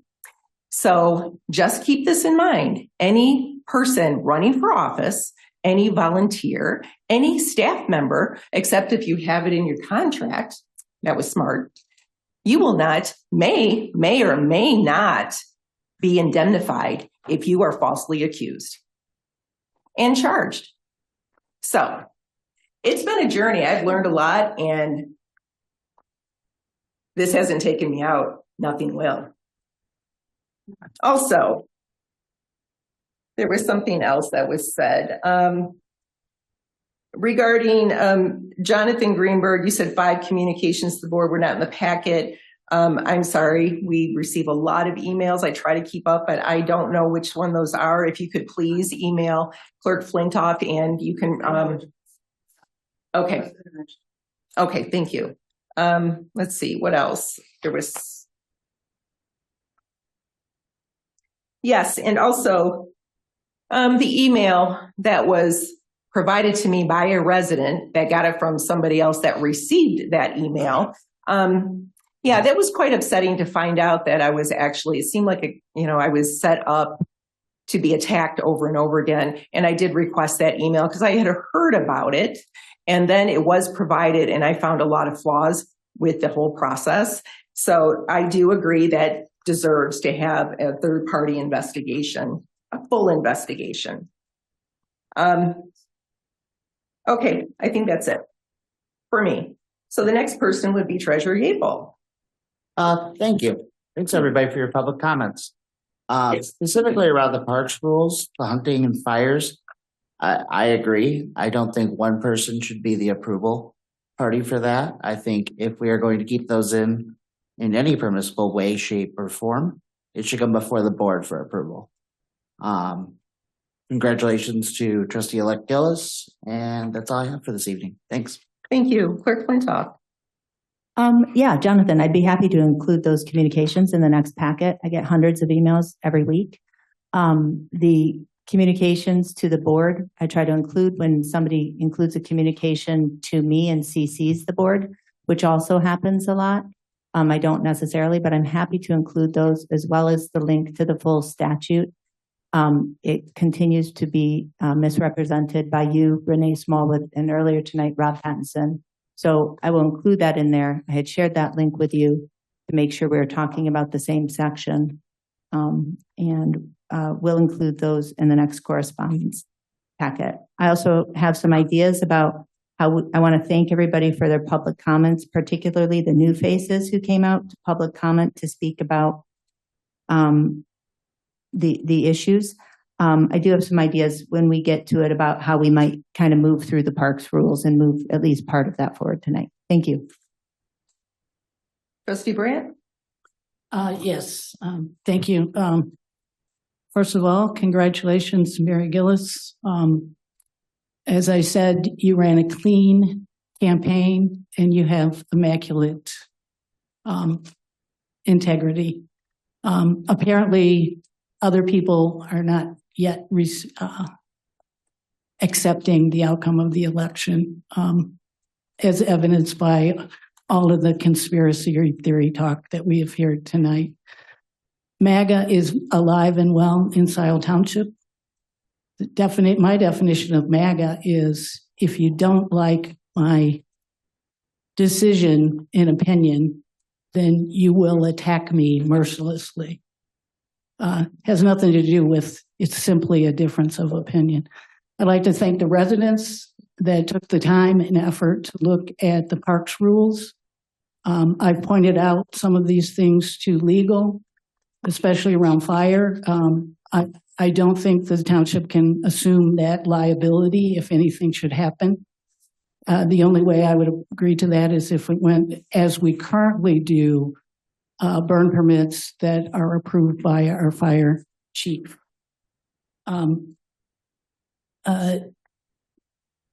I just would like to clear up the record. It's been stated repeatedly that I ran on a platform of a forensic audit. That is absolutely not true. Of course, I went and looked back at all my campaign materials, but that is completely false. I'm not sure that other people ran on that as a platform, but it sure makes for a good conspiracy theory. Again, bring it up over and over and over again. There was also an accusation that Trustee Reed was accused of fraud. I don't know where that accusation came from. It seems quite defamatory, but I guess it's not defamatory if you just say someone was accused of fraud. Not naming someone that accused Trustee Reed of fraud. It's hyperbolic, it's inflammatory, it's meant to be divisive. The amount of time we wasted today on the agenda, I apologize to people in the audience. That was absurd. I hope we don't have to go through that every time. This is the reason meetings last way too long. We can do better than that, but I'm not the moderator. Thank you very much. That's right. Thank you. Trustee Noel. Yes, I too was dismayed and disappointed by Ryan's email to MLive. I wish that you had attempted to speak directly with Jillian first, which you didn't do, and I have said this to you privately. I wished you had taken the time to do that.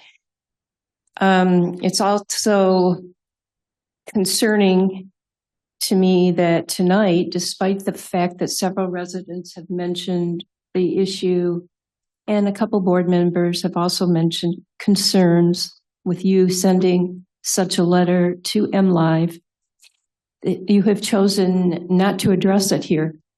Many people would like to know your rationale for doing this.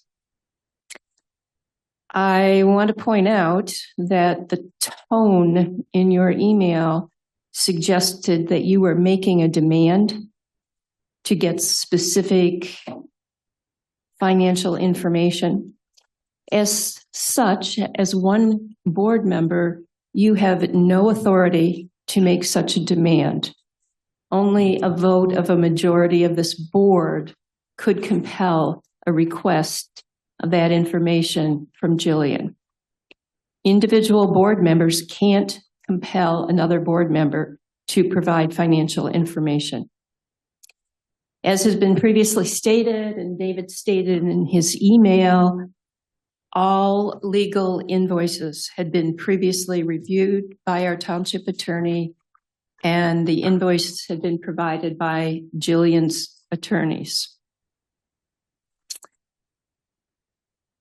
I guess I'm hoping, as a part of possibly working together in a different way in the future, that Ryan, you would assume responsibility for this behavior.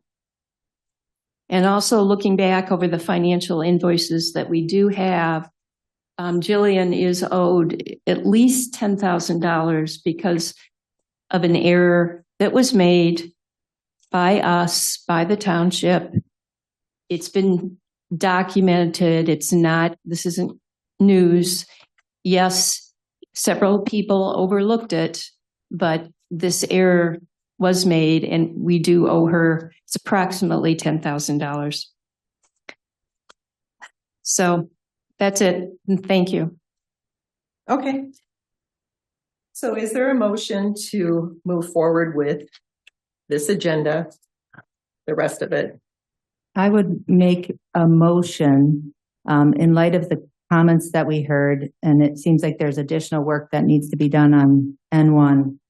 I would make a motion to table N1, both the ordinance and the rules, until our regular board meeting of September 8th, 2026, And during this interim time, to ask that the operations director, fire chief, parks director, PPP committee work together with the township attorney to revise and to return an ordinance and proposed rules to the board.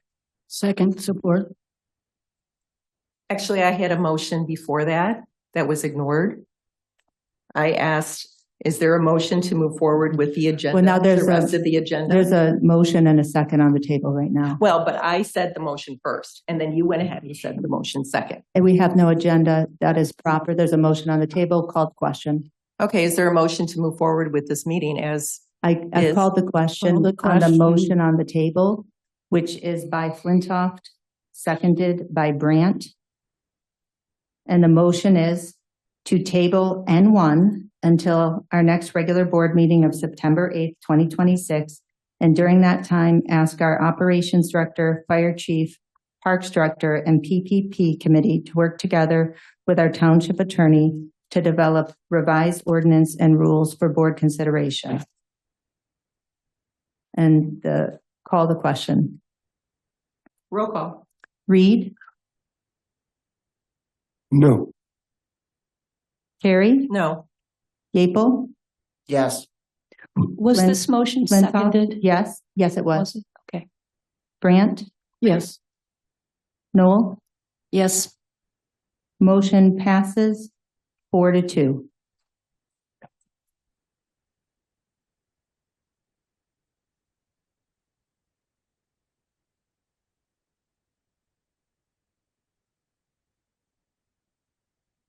And to get on the table, I'd like to make a motion to approve the conditional offer of temporary employment to Ms. Juanita Moore for the position of temporary human resources manager at a rate of $50 per hour, contingent upon the successful completion of a background check, reference check, and drug screening. Support. I do have a question for Operations Director Clark on this. One is a first practical question and second is a process question. In the conditional offer, is it, I want to confirm it's temporary but full-time. Is that correct? Full-time? And it wasn't explicit in the letter, but I just want to make sure we're clear. It's with all of the regular benefits provided for in the employee handbook. No, I don't think that applies, and I think that Okay, but you and the candidate are clear about which, okay, thank you. Just let me know before it's approved. And then I just wanted to ask, I'm so excited that you've filled this essential position. There's day-to-day work that the human resources manager does related to benefits and all sorts of things. It looks like a great candidate. I wanted to just ask you, Director Clark, could you just describe a little bit about why you think the qualifications, experience, and competencies are best aligned for the organization's needs at this time? Based on, I guess, the job description, based on the interview process, the recommendation of the consulting firm, there's no doubt in my mind that in reading her resume, there's no doubt in my mind she would be a good fit for the township. And even during the process, we have one of our internal employees at the time, your deputy director, she was on the application screening process and the process itself when she was interviewed. She came back to my office and I called her saying there's no doubt in her mind she is the right fit. She was scored high by all of the assessors at that time.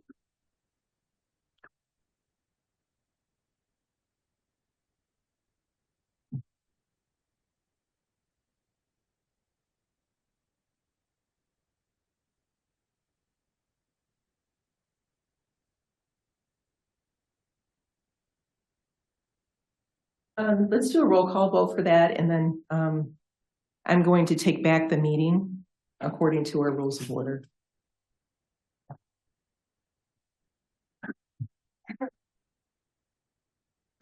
Roll call on model motion for 01 to approve the conditional offer of temporary employment to Ms. Juanita Moore for the position of temporary human resources manager at a rate of $50 an hour, contingent upon the successful completion of a background check, reference check, and drug screening.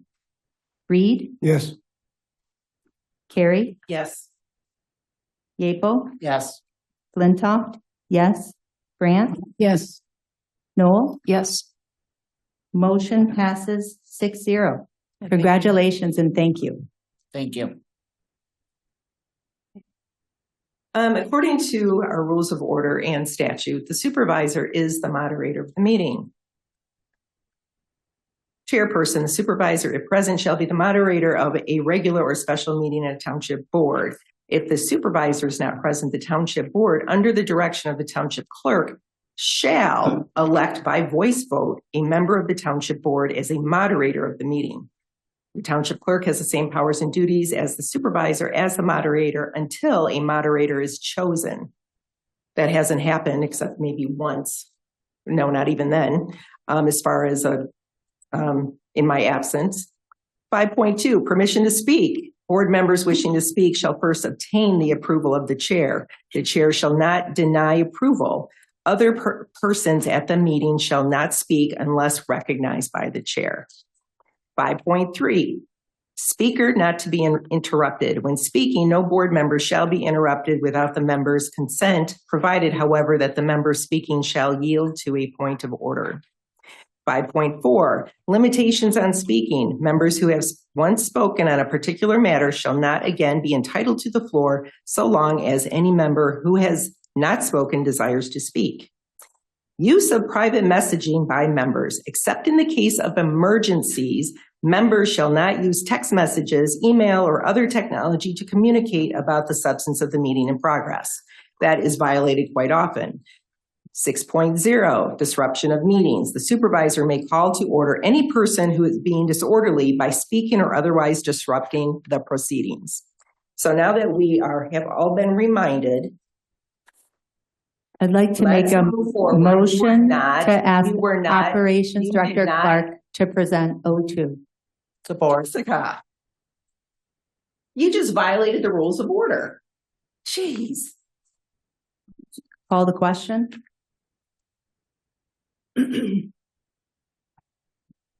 Motion by Flintoff, support by Yeaple, to ask Director Clark to present O2. Unbelievable. So disrespectful. Did you want a roll call or voice vote, Jillian? Are you requesting my permission to speak? Point of order, there's a motion on the table. All right, I'll ask for a roll call. Reed? Yes. Carrie? Yes. Yeaple? Yes. Flintoff, yes. Grant? Yes. Noel? Yes. Motion passes 6-0. Director Clark, you have the floor. You have a specific question for? The motion was just to ask you to please present O2. I also see you have additional information. The whole item, please. What I did is, so that you were what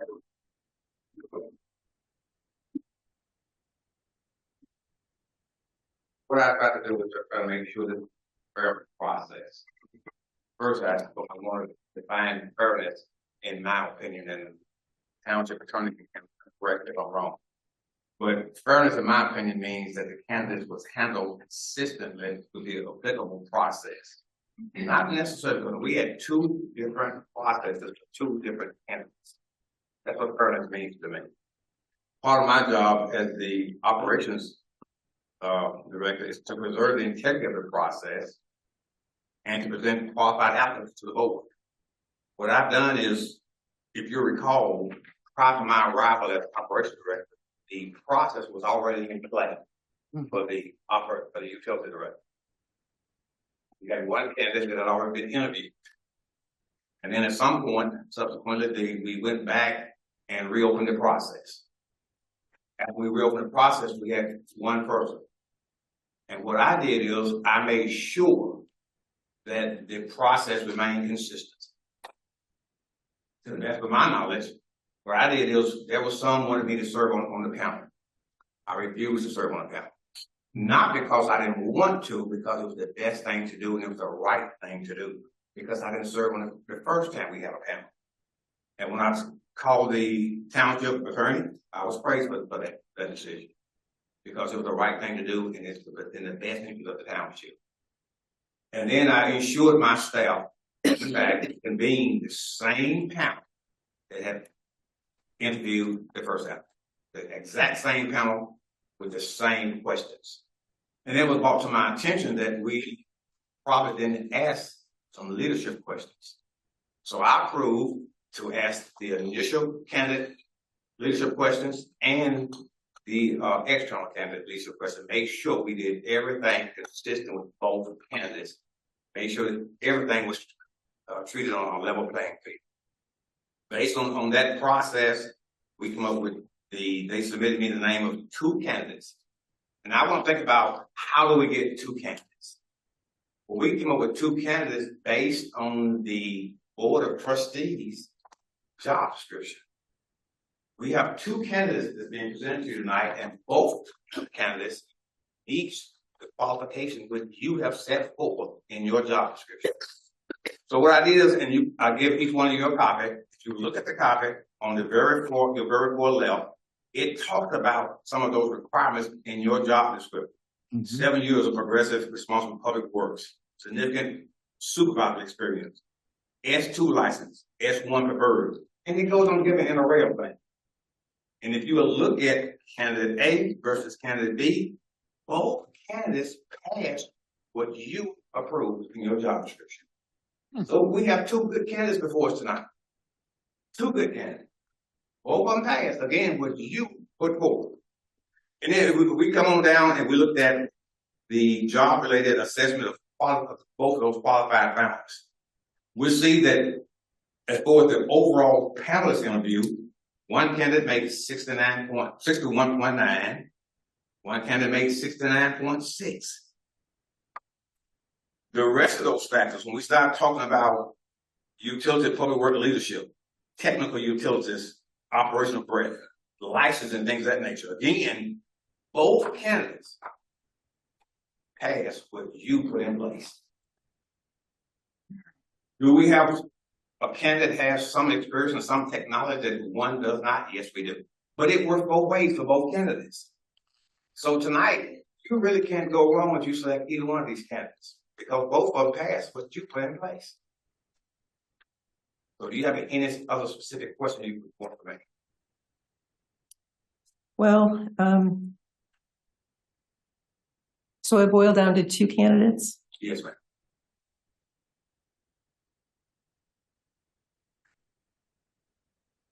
Okay, Trustee Reed, do you have anything for Operations Director Clark?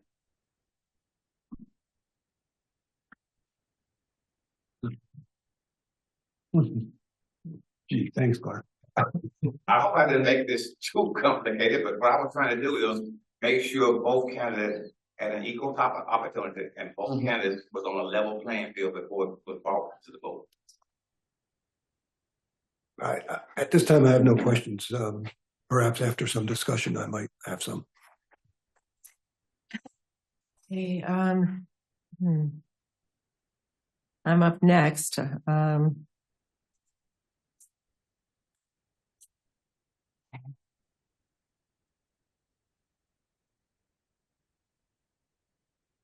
Well, this is an interesting process. Thank you. Yeah, and I understand why you have presented it this way to be as fair and equitable as possible for either one or both.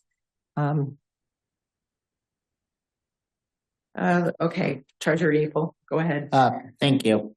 Thank you for all this information. Thank you for organizing it in a way where we can equitably compare candidates. Couple of questions for the oral interview panel rather. Was the maximum score 100%? Now, I guess that's something that I asked Chris because they started the process. Okay. Do you remember? Well, Aurora was here during that time, so I was limited on, I mean, I don't recall off the top of my head. I would have to go back back. and check That's the sheets. okay. Sorry.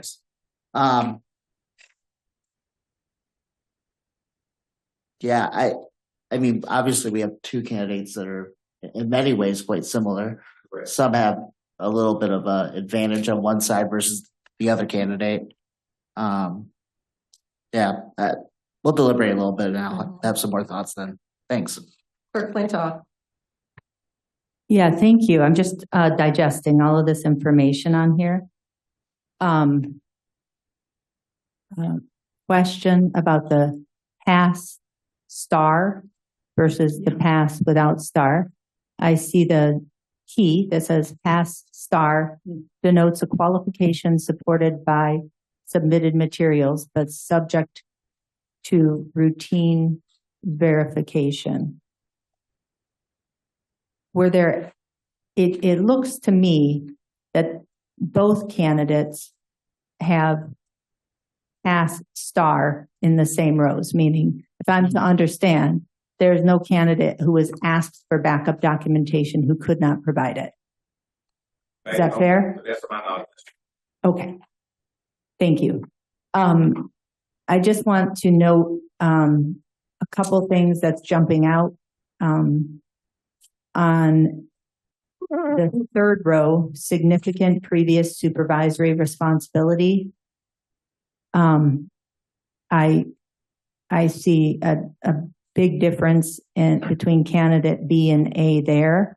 If I'm to understand candidate B, director level roles, materials, state oversight of 7 and 23 employees.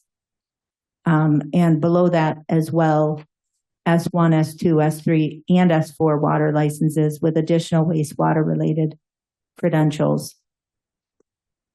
The CDL, I don't think it's significant whether it's a Class A or Class B, as far as I understand our operations. I think either's fine. But I would say the oral interview, the kind of difference in scoring is clear there. And I'm looking at your column under section 2, job-related comparative assessment of qualified finalists. The final column there, objective comparative finding. And there, I think clearly shows comparative advantages to candidate B versus candidate A.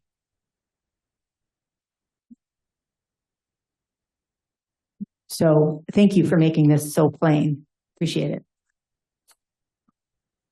Trustee Brandt. Yes, thank you. Some of my questions were answered. Director Clark. On the sheet you provided on section 2, job-related comparative assessment, objective comparative finding. I had asked that you make a recommendation. You declined to make a recommendation based on your concept of equity, same process for both candidates.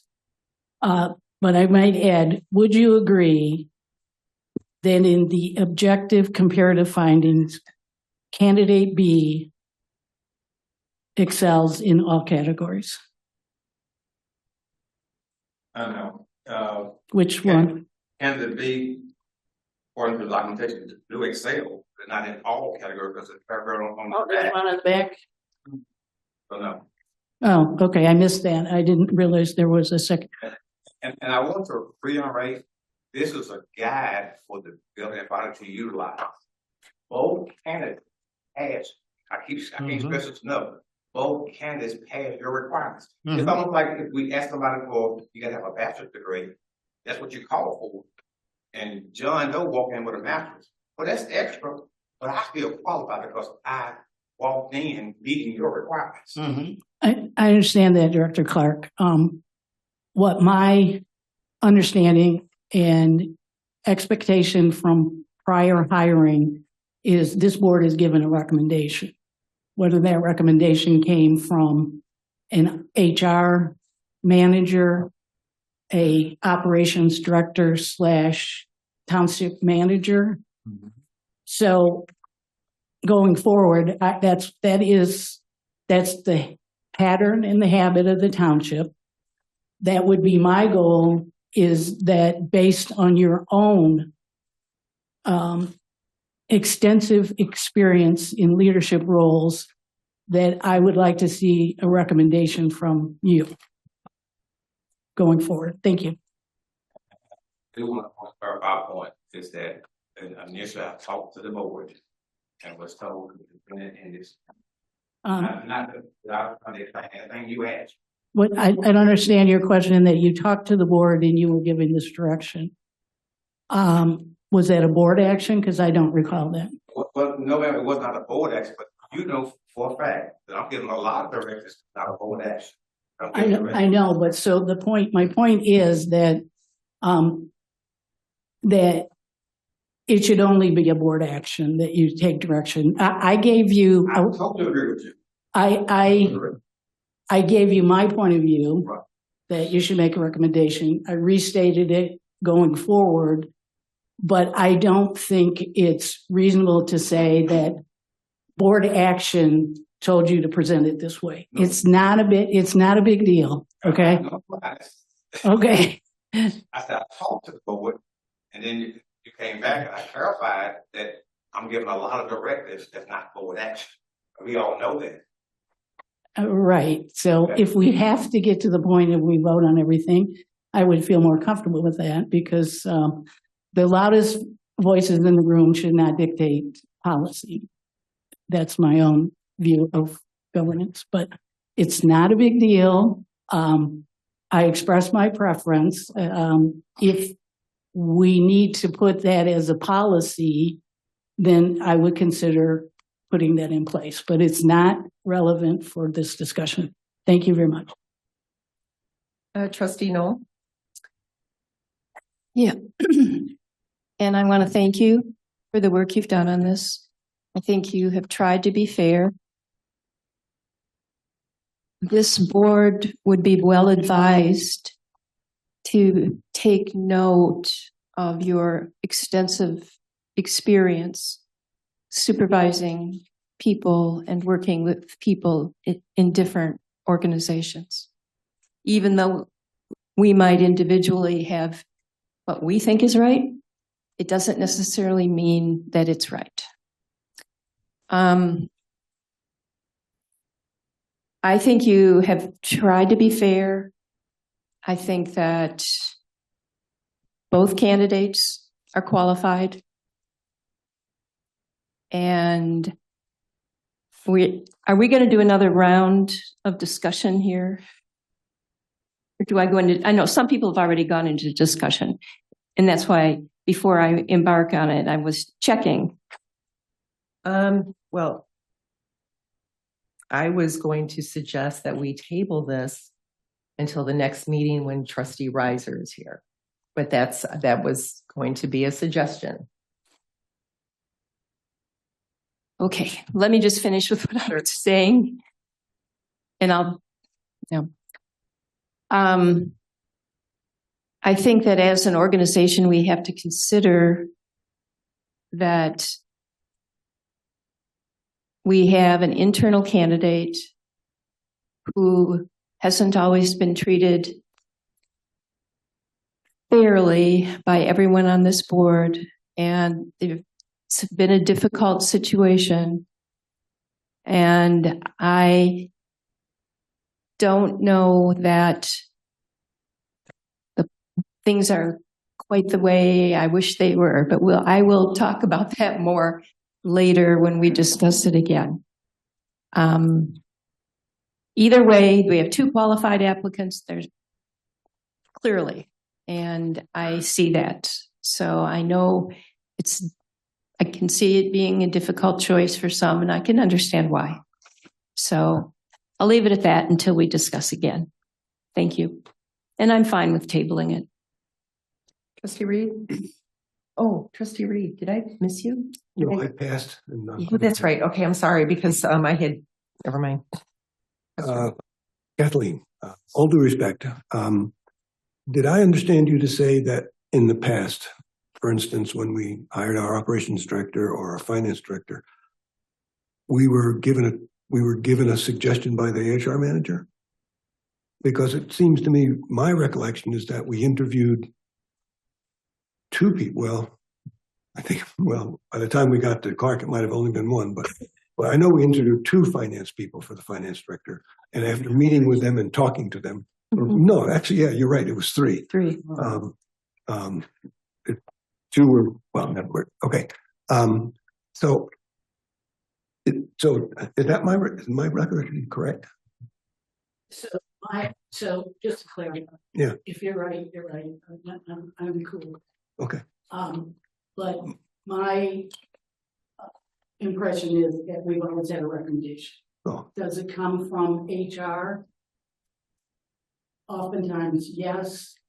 Does it come from a department head? Oftentimes, yes. So in that regard, for the finance director, the clerk is the department head. In her preference, I gave consideration for her preference as if it was a recommendation. So in prior boards, I thought they operated from a point of recommendation. I'm wrong. Not necessarily. Mm. You didn't do it that way. Trustee Noel, please. Okay, thank you. I understand where you're coming from.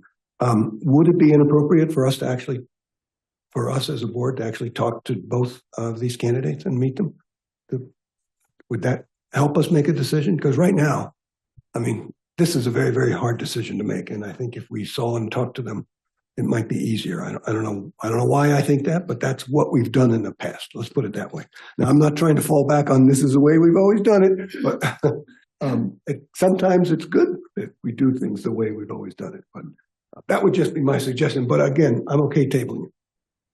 Okay, thank you. Director Clark, when you came on board, not on board, but as a staff member, we hired you. In this process, if I remember correctly, it had to do with the utility director, Brandon McNeil, had resigned to go to a better community for himself. And then we began the process of interim utility director, which that dragged on for a long time. We finally made a decision for the interim utility director. And I believe that was about the time that you were hired. And so you took on, and shortly after you were hired, our HR director had resigned. Were there any instructions on how to move forward with this hiring this position or the process of hiring this position? No. What I did is talking to the former HR director, trying to keep the process on track. We had already talked about the going back and reposting the position. And I want to make sure that everything we did was consistent with the previous interview of candidates. And make sure that the questions was the same, make sure that the analysis was the same, make sure everything was the same in their system. Okay. Well, I'm still in favor of tabling this until, well, I guess the next meeting. Treasurer Yapel, your thoughts? One concern I have about tabling this is obviously we have an internal candidate, so timeliness of consideration isn't a problem as much, except that person has current employment. I would wonder how long it's been since candidate B was interviewed and if they would still even be, I guess, interested at this point. Yes, sir. Treasurer, he's still interested. In fact, I talked to him last night. Okay, excellent, good. And this is not the first time I've talked to him during this process. Okay, very, very good. I appreciate that, and I certainly expected you had heard from some. I'm glad to hear that. I just know that we're currently, going through the hiring process with other folks, and opportunities come up, and sometimes even while they're interviewing for other opportunities, they take one that came before. So, I'm fine with that. I guess if the board does want to do some sort of I don't know if it's an interview or a meet and greet, that we would figure that out just so we can keep the process moving the next time we do meet. And hopefully at that point, once we've had that opportunity, we can make a decision. Thanks. Clerk Flintoff. Yeah, thank you. I like this layout with how you've done it. Thank you. I've participated in processes like this. It's intended to be more fair, to de-identify folks as much as possible, which I appreciate. And I would say, we have been without a utility director for a while, and so I would want to move forward with a decision tonight.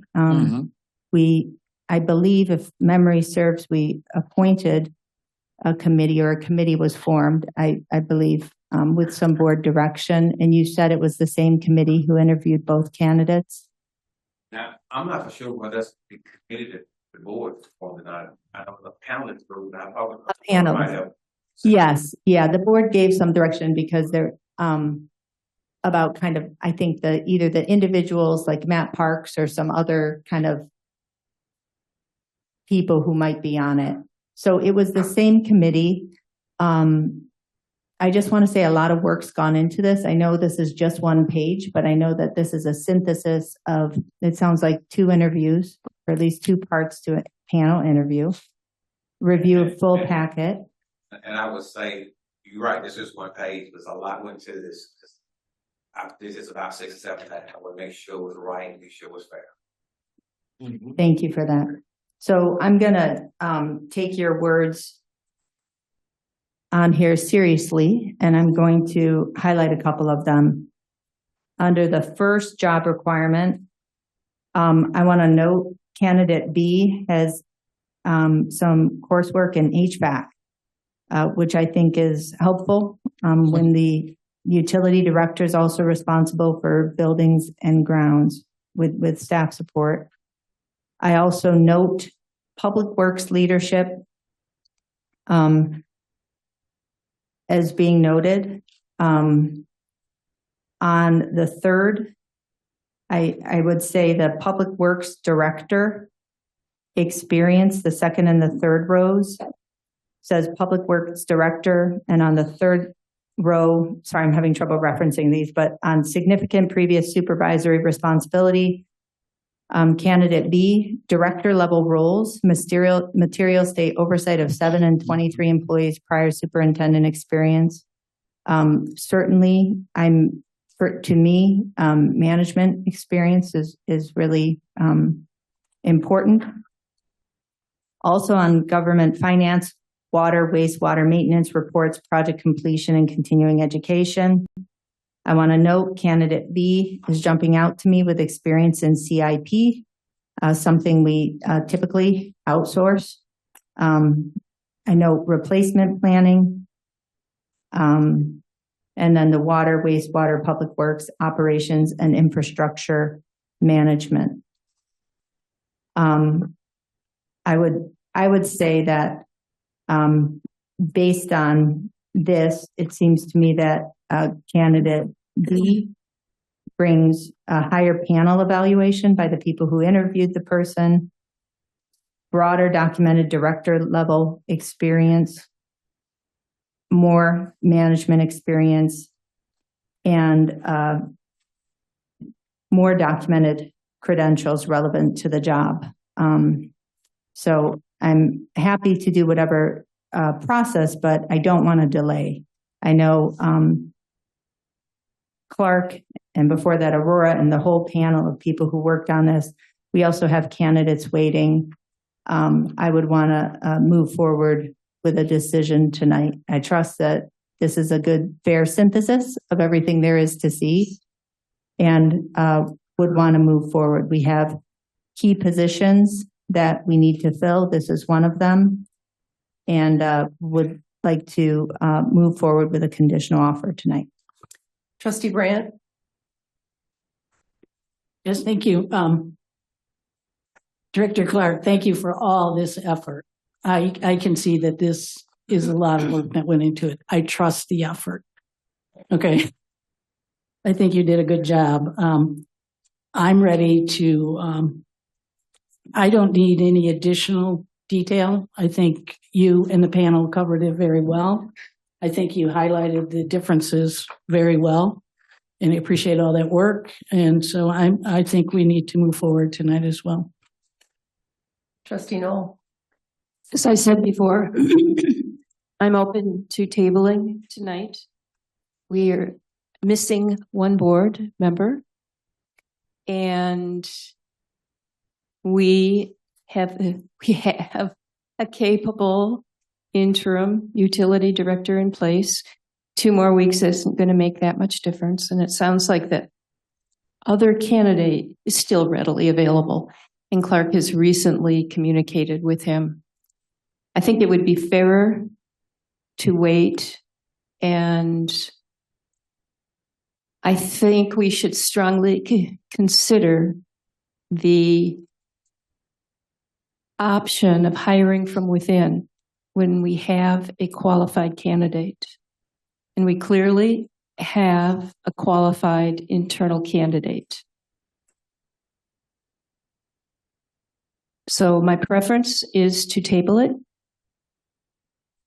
and revisit this in 2 weeks. Okay. All right. Did I misunderstand? Isn't there a motion on the table to table this? No, I brought it up as a suggestion. Oh, but, okay. I'm not misunderstanding. Well, I move to table this. Second. Okay, roll call, please.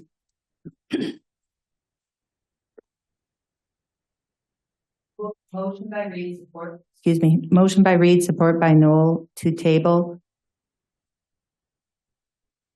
That was it? Okay. For two Well, weeks. till correct? next- yeah, for 2 weeks. 2 weeks. The table until August 25th. Is that what you two intend? Reed, Yes. Carrie, Yes. Yeaple, No. Flintoff, no. Grant, No, Noel, Yes. motion fails. 3-3. Okay, is there another motion? I would make a motion to extend a conditional offer to candidate B for the position of utility director based on the documented comparative advantage set forth in the Scio Township utility director matrix. Is there support? support. Roll call, please. Reed, No. Carrie, No. Yeaple, Yes. Flintoff, yes. Grant, Yes, Noel, No. motion fails. 3-3. Okay.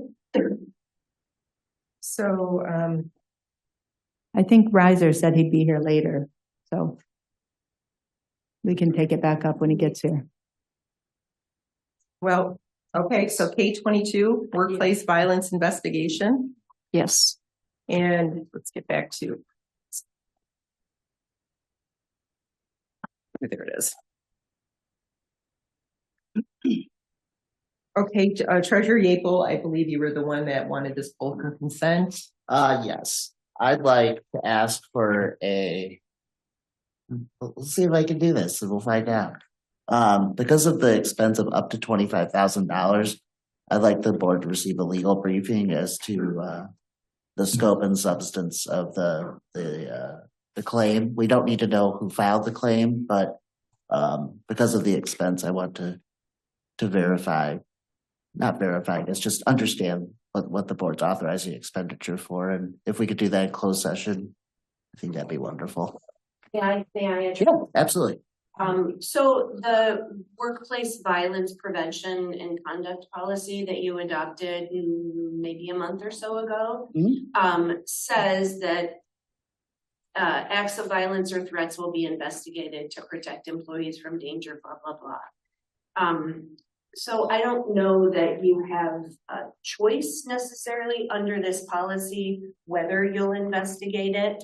The human resources manager is supposed to initiate an investigation. We didn't have one at the time that this complaint was made. We don't have one yet. I don't know when the new person starts, but I'm not sure that it makes sense for to plunk your brand new person into this. It would be inappropriate for the director to do the investigation because it does involve the board. So I reached out to Bill Thacker. He recommended Angela Jackson, who is the person who's in the agenda item. I know Angela, she's very well respected. She comes highly recommended. He and I had about a 30-second conversation because if she wasn't even available, I didn't want to share a lot of information for her. She gave me a number based on that, which I do not think that she will get close to. What I would recommend is that you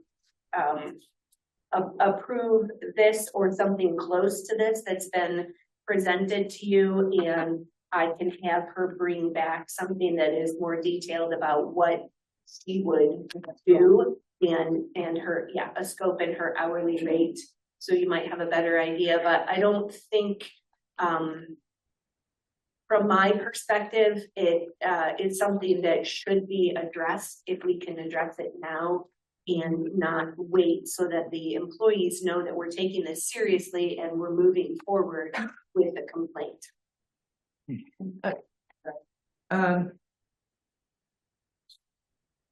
Well, my issue is the 25,000. It seems really high. It's a not to exceed. Well, we know how expensive attorneys are. That's true. Okay, I'm sorry. We need to go. I was out of order here. So trustee Reed. Yeah, you're 811 here. Do you have any comments? No comment. Okay. I already said mine. I'm after Riser. Treasurer, you already did. Yep. Clerk Flintoff. Sure. Yeah, thank you for your work on this. It looks like Bill, you and Clark are all on the same page. I trust your recommendation. I don't know this person, but I'm sure she'll do a great job. I like hearing what you said, Mariah, that once it gets started, it would be, you could provide the board a little more information about kind of how she's going about the work, which I think would be great. And I would be, and then just a clarifying question, who would be her managing her contract? Would it be Clark or Mariah or both of you together? And what I mean by that is just, kind of review, approving the invoices to be paid. Generally, in my other communities where I've done something like this, generally the contract attorney is reporting directly to the board with findings and invoices would just come straight to you. That's fine. As long as I know the work's been done, I just want one of you to sign off on them before we process them. Okay, thank you. I'm good with it. Yes. Trustee Brandt. Oh, wait, go ahead. We didn't vote on the, anyways, go ahead. Well, that was kind of silly because I never asked to be recused, so that's a non-issue. I know you want it to be an issue, but it's a non-issue. I just will express concerns about the costs, which I've already expressed. So if we can manage the effort, I think we will be fine. Trustee Knoll? Yeah, I brought up the issue that Kathleen should recuse herself before. We never discussed that. Are you going to recuse yourself? I just said no. Kathy, you're the only person who's bringing this up. I don't have any knowledge of this. We've already passed that on the agenda because it wasn't adopted. So this is a non-issue. And so let me ask you, Trustee Knoll, have you seen the complaint? No. Then why are you calling me out? It is Trustee Knoll's turn, please. To answer, I mean, you're calling me out. It is my turn. You're out of order. Complaint. Call to order, please. Trustee Knoll, it is your turn. Do you have anything to say? So in terms of whether we can wait, it says acts of violence will or threats will be investigated immediately to protect employees. It doesn't say may be investigated. It's will be. So we have to proceed with this.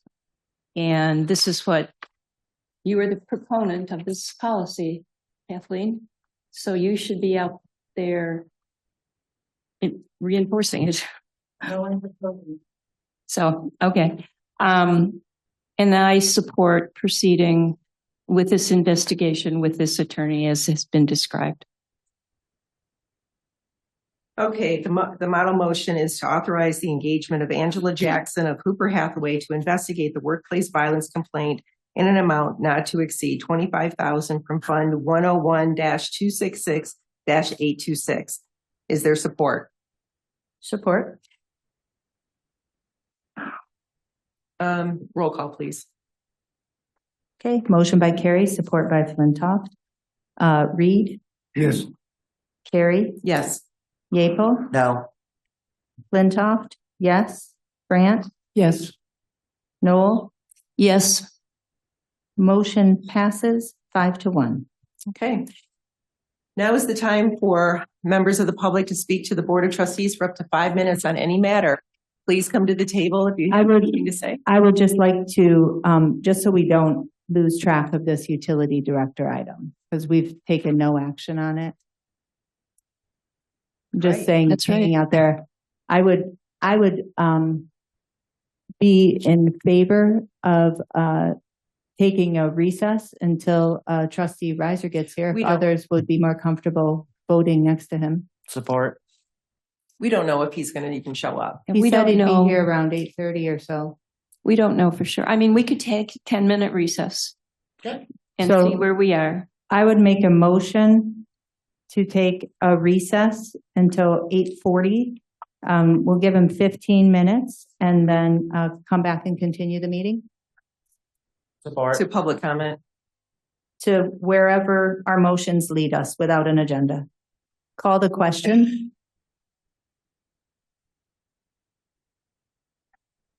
On the recess? All in favor, say aye. Aye. The ayes have it. We stand in recess until 8:40.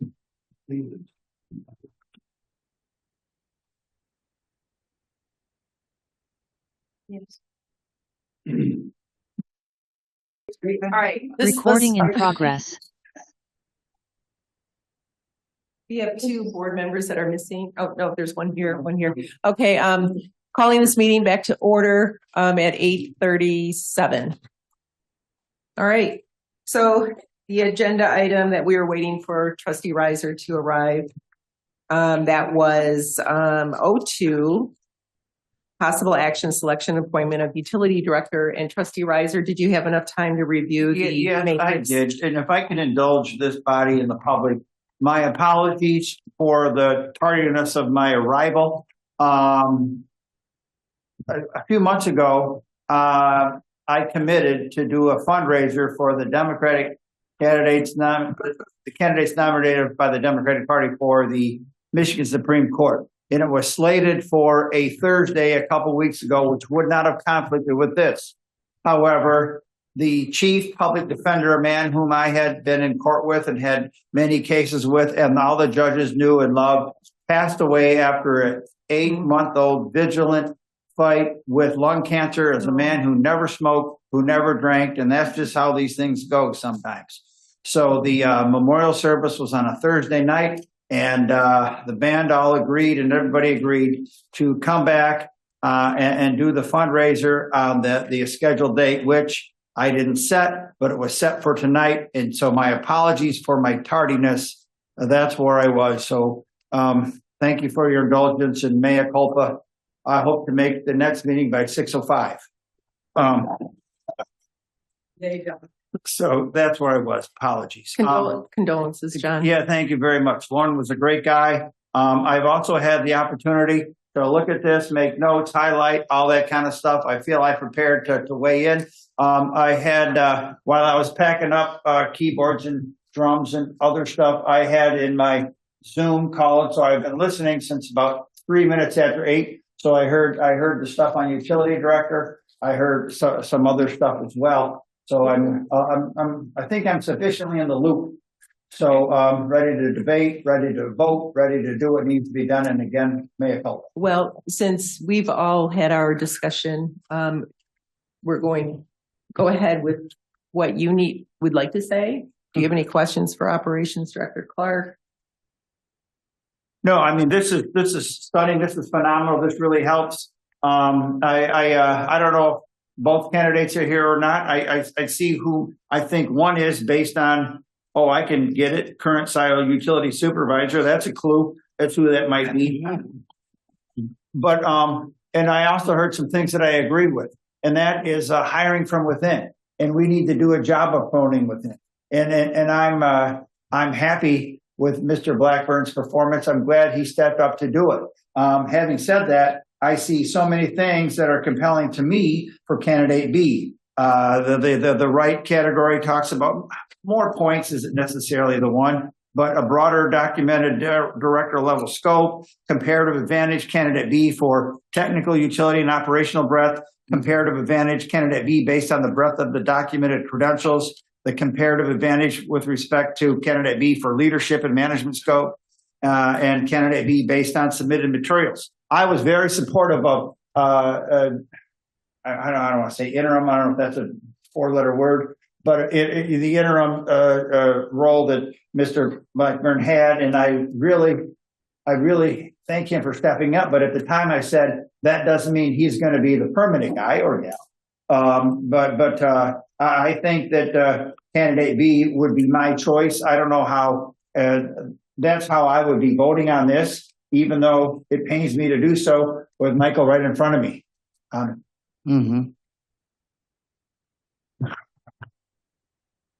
Okay, so we've all had our say, unless you want a second time, right? John, do you have any interest in interviewing the candidates? We talked about that earlier. I did hear that. I did hear that. The answer is no, because we leave that up to professionals and to do that. That's been done. So I'm not going to second guess the panel and the recommendation. This is a hell of a document. I mean, it's like single space. The font's like 6-point font, could be bigger for me, but this is a lot of data on here, a lot of research on here, and I'm not going to second guess or look for reasons to try to squeeze Mike in, even though I like Mike and would like to see him in a bigger leadership role too someday. But my selection would be B based on the 2-page. I don't know if this is public or will become public, and I don't know if they have the public has the advantage of this, but this sets it forward for me. Thank you, Trustee Knoll, for that inquiry. But you know, if I'm not interested in doing that, if the majority of the body would be, that's fine. But I'm going to leave it to the people who have done the homework and did the report on this. I'm not leaving it to them.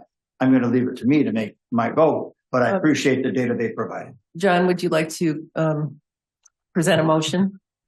Is there a? You just say candidate A or candidate. I would move to extend a conditional offer to candidate B for the position of utility director. Support. Roll call, please.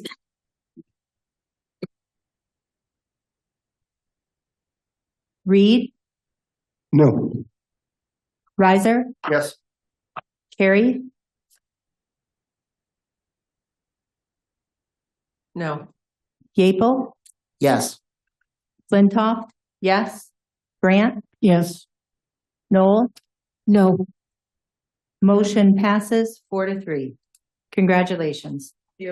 Thank you. Okay, now it's time for members of the public to speak to the Board of Trustees for up to 5 minutes on any matter. As usual, we begin with anyone present. Please come to the table. This is. Wait, oh. Side shot of the. Yeah. Yeah. I'm a bit confused. When was the last time we hired somebody without an interview?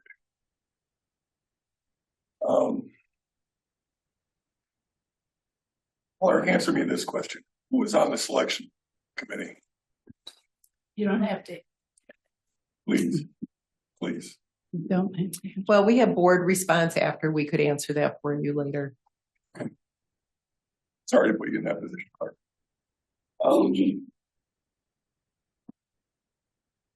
I think that'll be very telling when we find out who was on the selection board. Jessica and Kathleen, you both have often talked about the rules of order. Yet the very first thing you do after Jillian reads the rules of order is break the rules of order and make a motion that was out of order. I think what that means, what that represents, is that the board is run by your rules, not the rules of order. And I don't think that's right. Ryan, I asked you a direct question during public comments. Caroline asked you some questions. Your colleagues asked you some questions. You refused to answer. I think you owe the board, I think you owe residents an explanation for why you did what you did. And part of being a leader is taking responsibility when it's uncomfortable and awkward and makes you look like someone who did a mistake that they regret. And I don't know if any of those are true, but I think you owe us an explanation for why you wrote to MLive, why you formed the document the way you did. I still don't believe that you wrote that document. I believe you were told to put your name on that document. The aggressiveness of the document is not who I see you as. I see that much more in Kathleen's and Jessica's style. So please give us an explanation for why you wrote to MLive. And John, of all the nights to miss a meeting, this was it. It was a bit of a mess. Thank you. Anyone else present would like to speak? Okay. Oh, I guess we do. When? Hi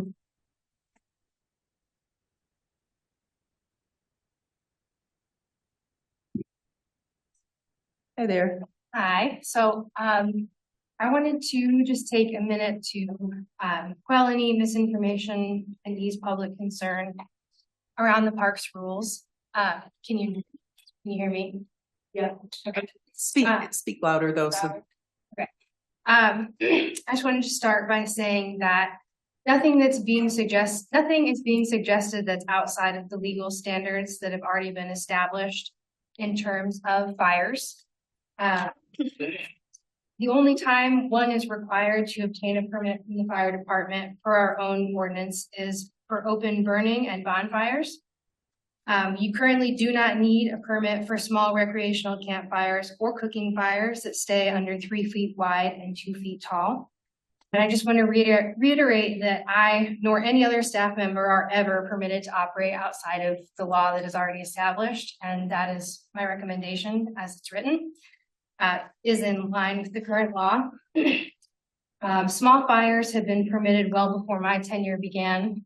10 years ago, the Ann Arbor Public Schools Environmental Education were having their winter survival classes out at Sloan Preserve, as well as other places in Scio Township where they are permitted without a permit from the fire department to have small cooking fires as part of their training. However, we always do alert the fire department as best practice so that if any residents were to see these people having a fire in a public park, they would, when they got the call, they would be able to let that resident know that this has been approved. So what I'm recommending is still just in line with our current practice. Even our contracted services of prescribed fires must be in close communication with the fire department for best practices. So once again, those are circumstances in which the fire department is closely monitoring and giving permission for those actions. In terms of the hunting proposal, The current language and recommendation around hunting is a direct result of months of research and collaboration with Farmington Hills and their Regional Deer Management Coalition, as well as in collaboration with Meridian Township. There are two organizations that are currently setting the standard for best practices in deer management across Michigan. I will continue to make recommendations to the board based on evidentiary support and best practices in ecology. And I will always make recommendations that ensure the best use of parks resources. Thank you. Thank you. And on a lighter note, the Scio Flyers are having their annual fun fly and picnic. Anybody who's interested in attending, it will be Saturday, August 22nd at the Township Hall Park Flyers Field. The event opens at 11. There will be a picnic and a raffle, and then the Flyers are inviting the public to come practice flying their planes. There's no pre-registration required, and if you want to take a flyer, it will be available on the table next to the agendas. Thank you. Thank you. Anyone else present? Okay, I guess we're going to Zoom. Okay, the first person to speak Or online. is Paula Gloverson. Go ahead, Paula. Yeah, good evening. I actually missed most of the beginning. I don't like the 6 o'clock time particularly. However, I just want to point out,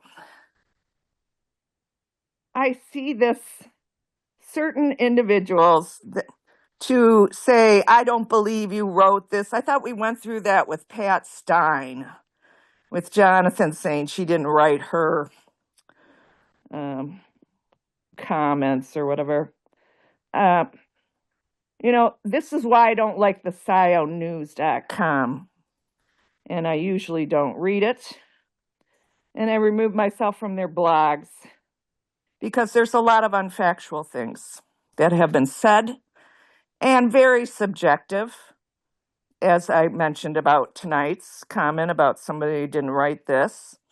I think it would be much better for all the residents of Scio Township if some of that rhetoric would stop. And that's one opinion. Secondly, I was reading over the notes from the last meeting, and, you know, people accusing, oh, this person said raked in, or this person. Well, and I liked Mark. I'm glad he ran for his position as supervisor. We need more people to step up to the plate anyway. But read some of those letters. That kind of rhetoric is in their letters to the public. So, and also, I know Rob Pattinson wrote a particular communication personally to each DDA member. Then the letter he wrote and put in the communications during that period of time, I don't see what Steve Gillis did as any different. That's just my opinion on that. And I'd like to ask Jillian, who read my communication that, first off, had to do with the amounts that the DDA, this was before Kathleen Brandt was even, she was elected, but she had not been appointed. And also this meme. I want to know, because you really incriminated yourself multiple times on video that you read my communication. I did not want to bring it up while you were in a possibility of a trial. You were not proven guilty or innocent. I do not think Hathaway should have ever did that particular move. It showed lack of grace. I think he should be responsible for the large amount of money and all the hassles we've all gone through. But I'd like to know, why did you ask me about a bird, Jillian? And another meme, too. And that's what I have to say so far tonight. Paula. Yeah, Thank you. Paula.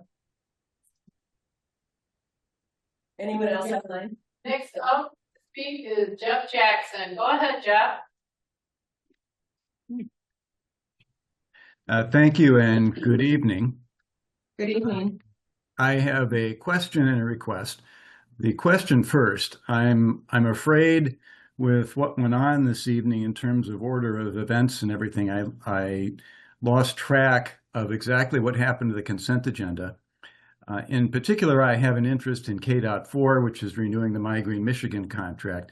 I would just like to know, and you can answer this during response time, whether or not that was actually passed or not, so I know.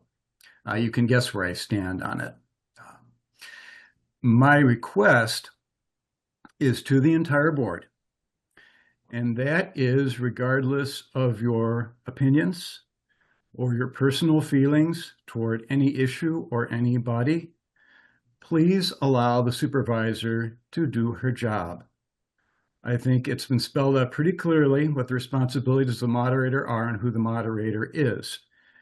And trying to interfere with the normal course of getting through with a meeting does not make you look good. As a resident who voted for most of you 2 years ago, I expected better. Please do your jobs. Thank you very much. Thank you, Jeff. Thank you. Steve? Anyone else who wants to speak at public comment, please raise your Zoom hand. And there are no hands raised. Thank you.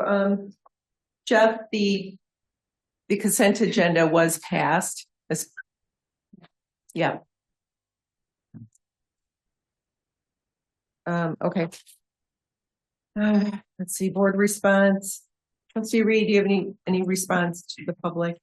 I just want to expand on what Director Harrington said. I've been having public school, Ann Arbor Public Schools environmental education program on my property for the last 15 or 20 years. And Chief Hood and the 2 or 3 chiefs before him routinely said, we don't need the permit. We don't need to, just tell us when you're doing it so we know. So as far as campfires go, cooking fires go, there is no permitting process. The schools, fella from Ann Arbor Schools who is in charge, calls me every time or sends me an email, tells me the dates he's going to be there, times, etc. And I believe the same thing happens here when the environmental education program goes out to Sloan to do their teaching there. They also do other things. They have programs throughout the year where they come to various properties in Scio Township and other townships. With regards to hunting, I don't know the exact numbers, but I think prior to European invasion, deer population was in the 1 to 2 deer per acre. Well, I shouldn't say prior to the invasion. Prior to our elimination of the predators, deer population was 1 or 2. I think it was 1 or 2 per acre. Now I don't know what the number is. I was astounded at the number of deer that is per acre now in Southeast Michigan. It's way higher than it is up north in Michigan. So the deer population in Southeast Michigan is out of control. It's unhealthy for them to be. I did not allow hunting on my property when I first moved in. We had 35 acres and I didn't allow any hunting out there. When I started restoring my property, I had cleared my 20 or 30 acres of invasive so I could see to the end of the property. And one evening, I lost count just in the area behind my house. I lost count at 67 deer, just in my backyard.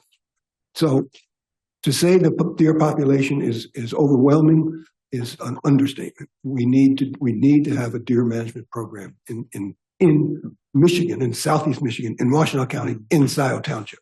So thank you. Thank you. Trustee Reiser, do you have board comment? No. Okay. Thank you. All right. The Scio Flyers picnic, actually Trustee Reiser and I attended last year and it was really fun. I've some of those planes and what they are huge. It doesn't look like it when they're in the sky. And the kids, gosh, they're just so talented. They actually build these planes from scratch and then they fly them and then just everything. So it's a really great program. It was really hot and humid last year. Hopefully it won't be that hot and humid this year. but I encourage everybody to attend. And that's it for me. Treasurer Yapel. Thank you. To the question about who was on the committee All right. for utilities director candidates, referencing page 10 of the April 28th, 2026 meeting minutes. Motion by Flintoff, support by Yapel to direct the HR manager, operations manager, township engineer, and 2 representatives of municipal utilities to serve as the preliminary interview panel and move forward as quickly as reasonably possible, understanding that the operations director will provide a final recommendation prior to the candidates coming to the board. That passed roll call vote 7-0. Yeah, and I appreciate all the comments. Thanks. Clerk Flintoff, do you have anything? Trustee Brandt. No, thank you. Trustee Wright, Noel, sorry. Okay. Is there a motion to adjourn at 9 o'clock? All in favor, say aye. Aye. Thank you.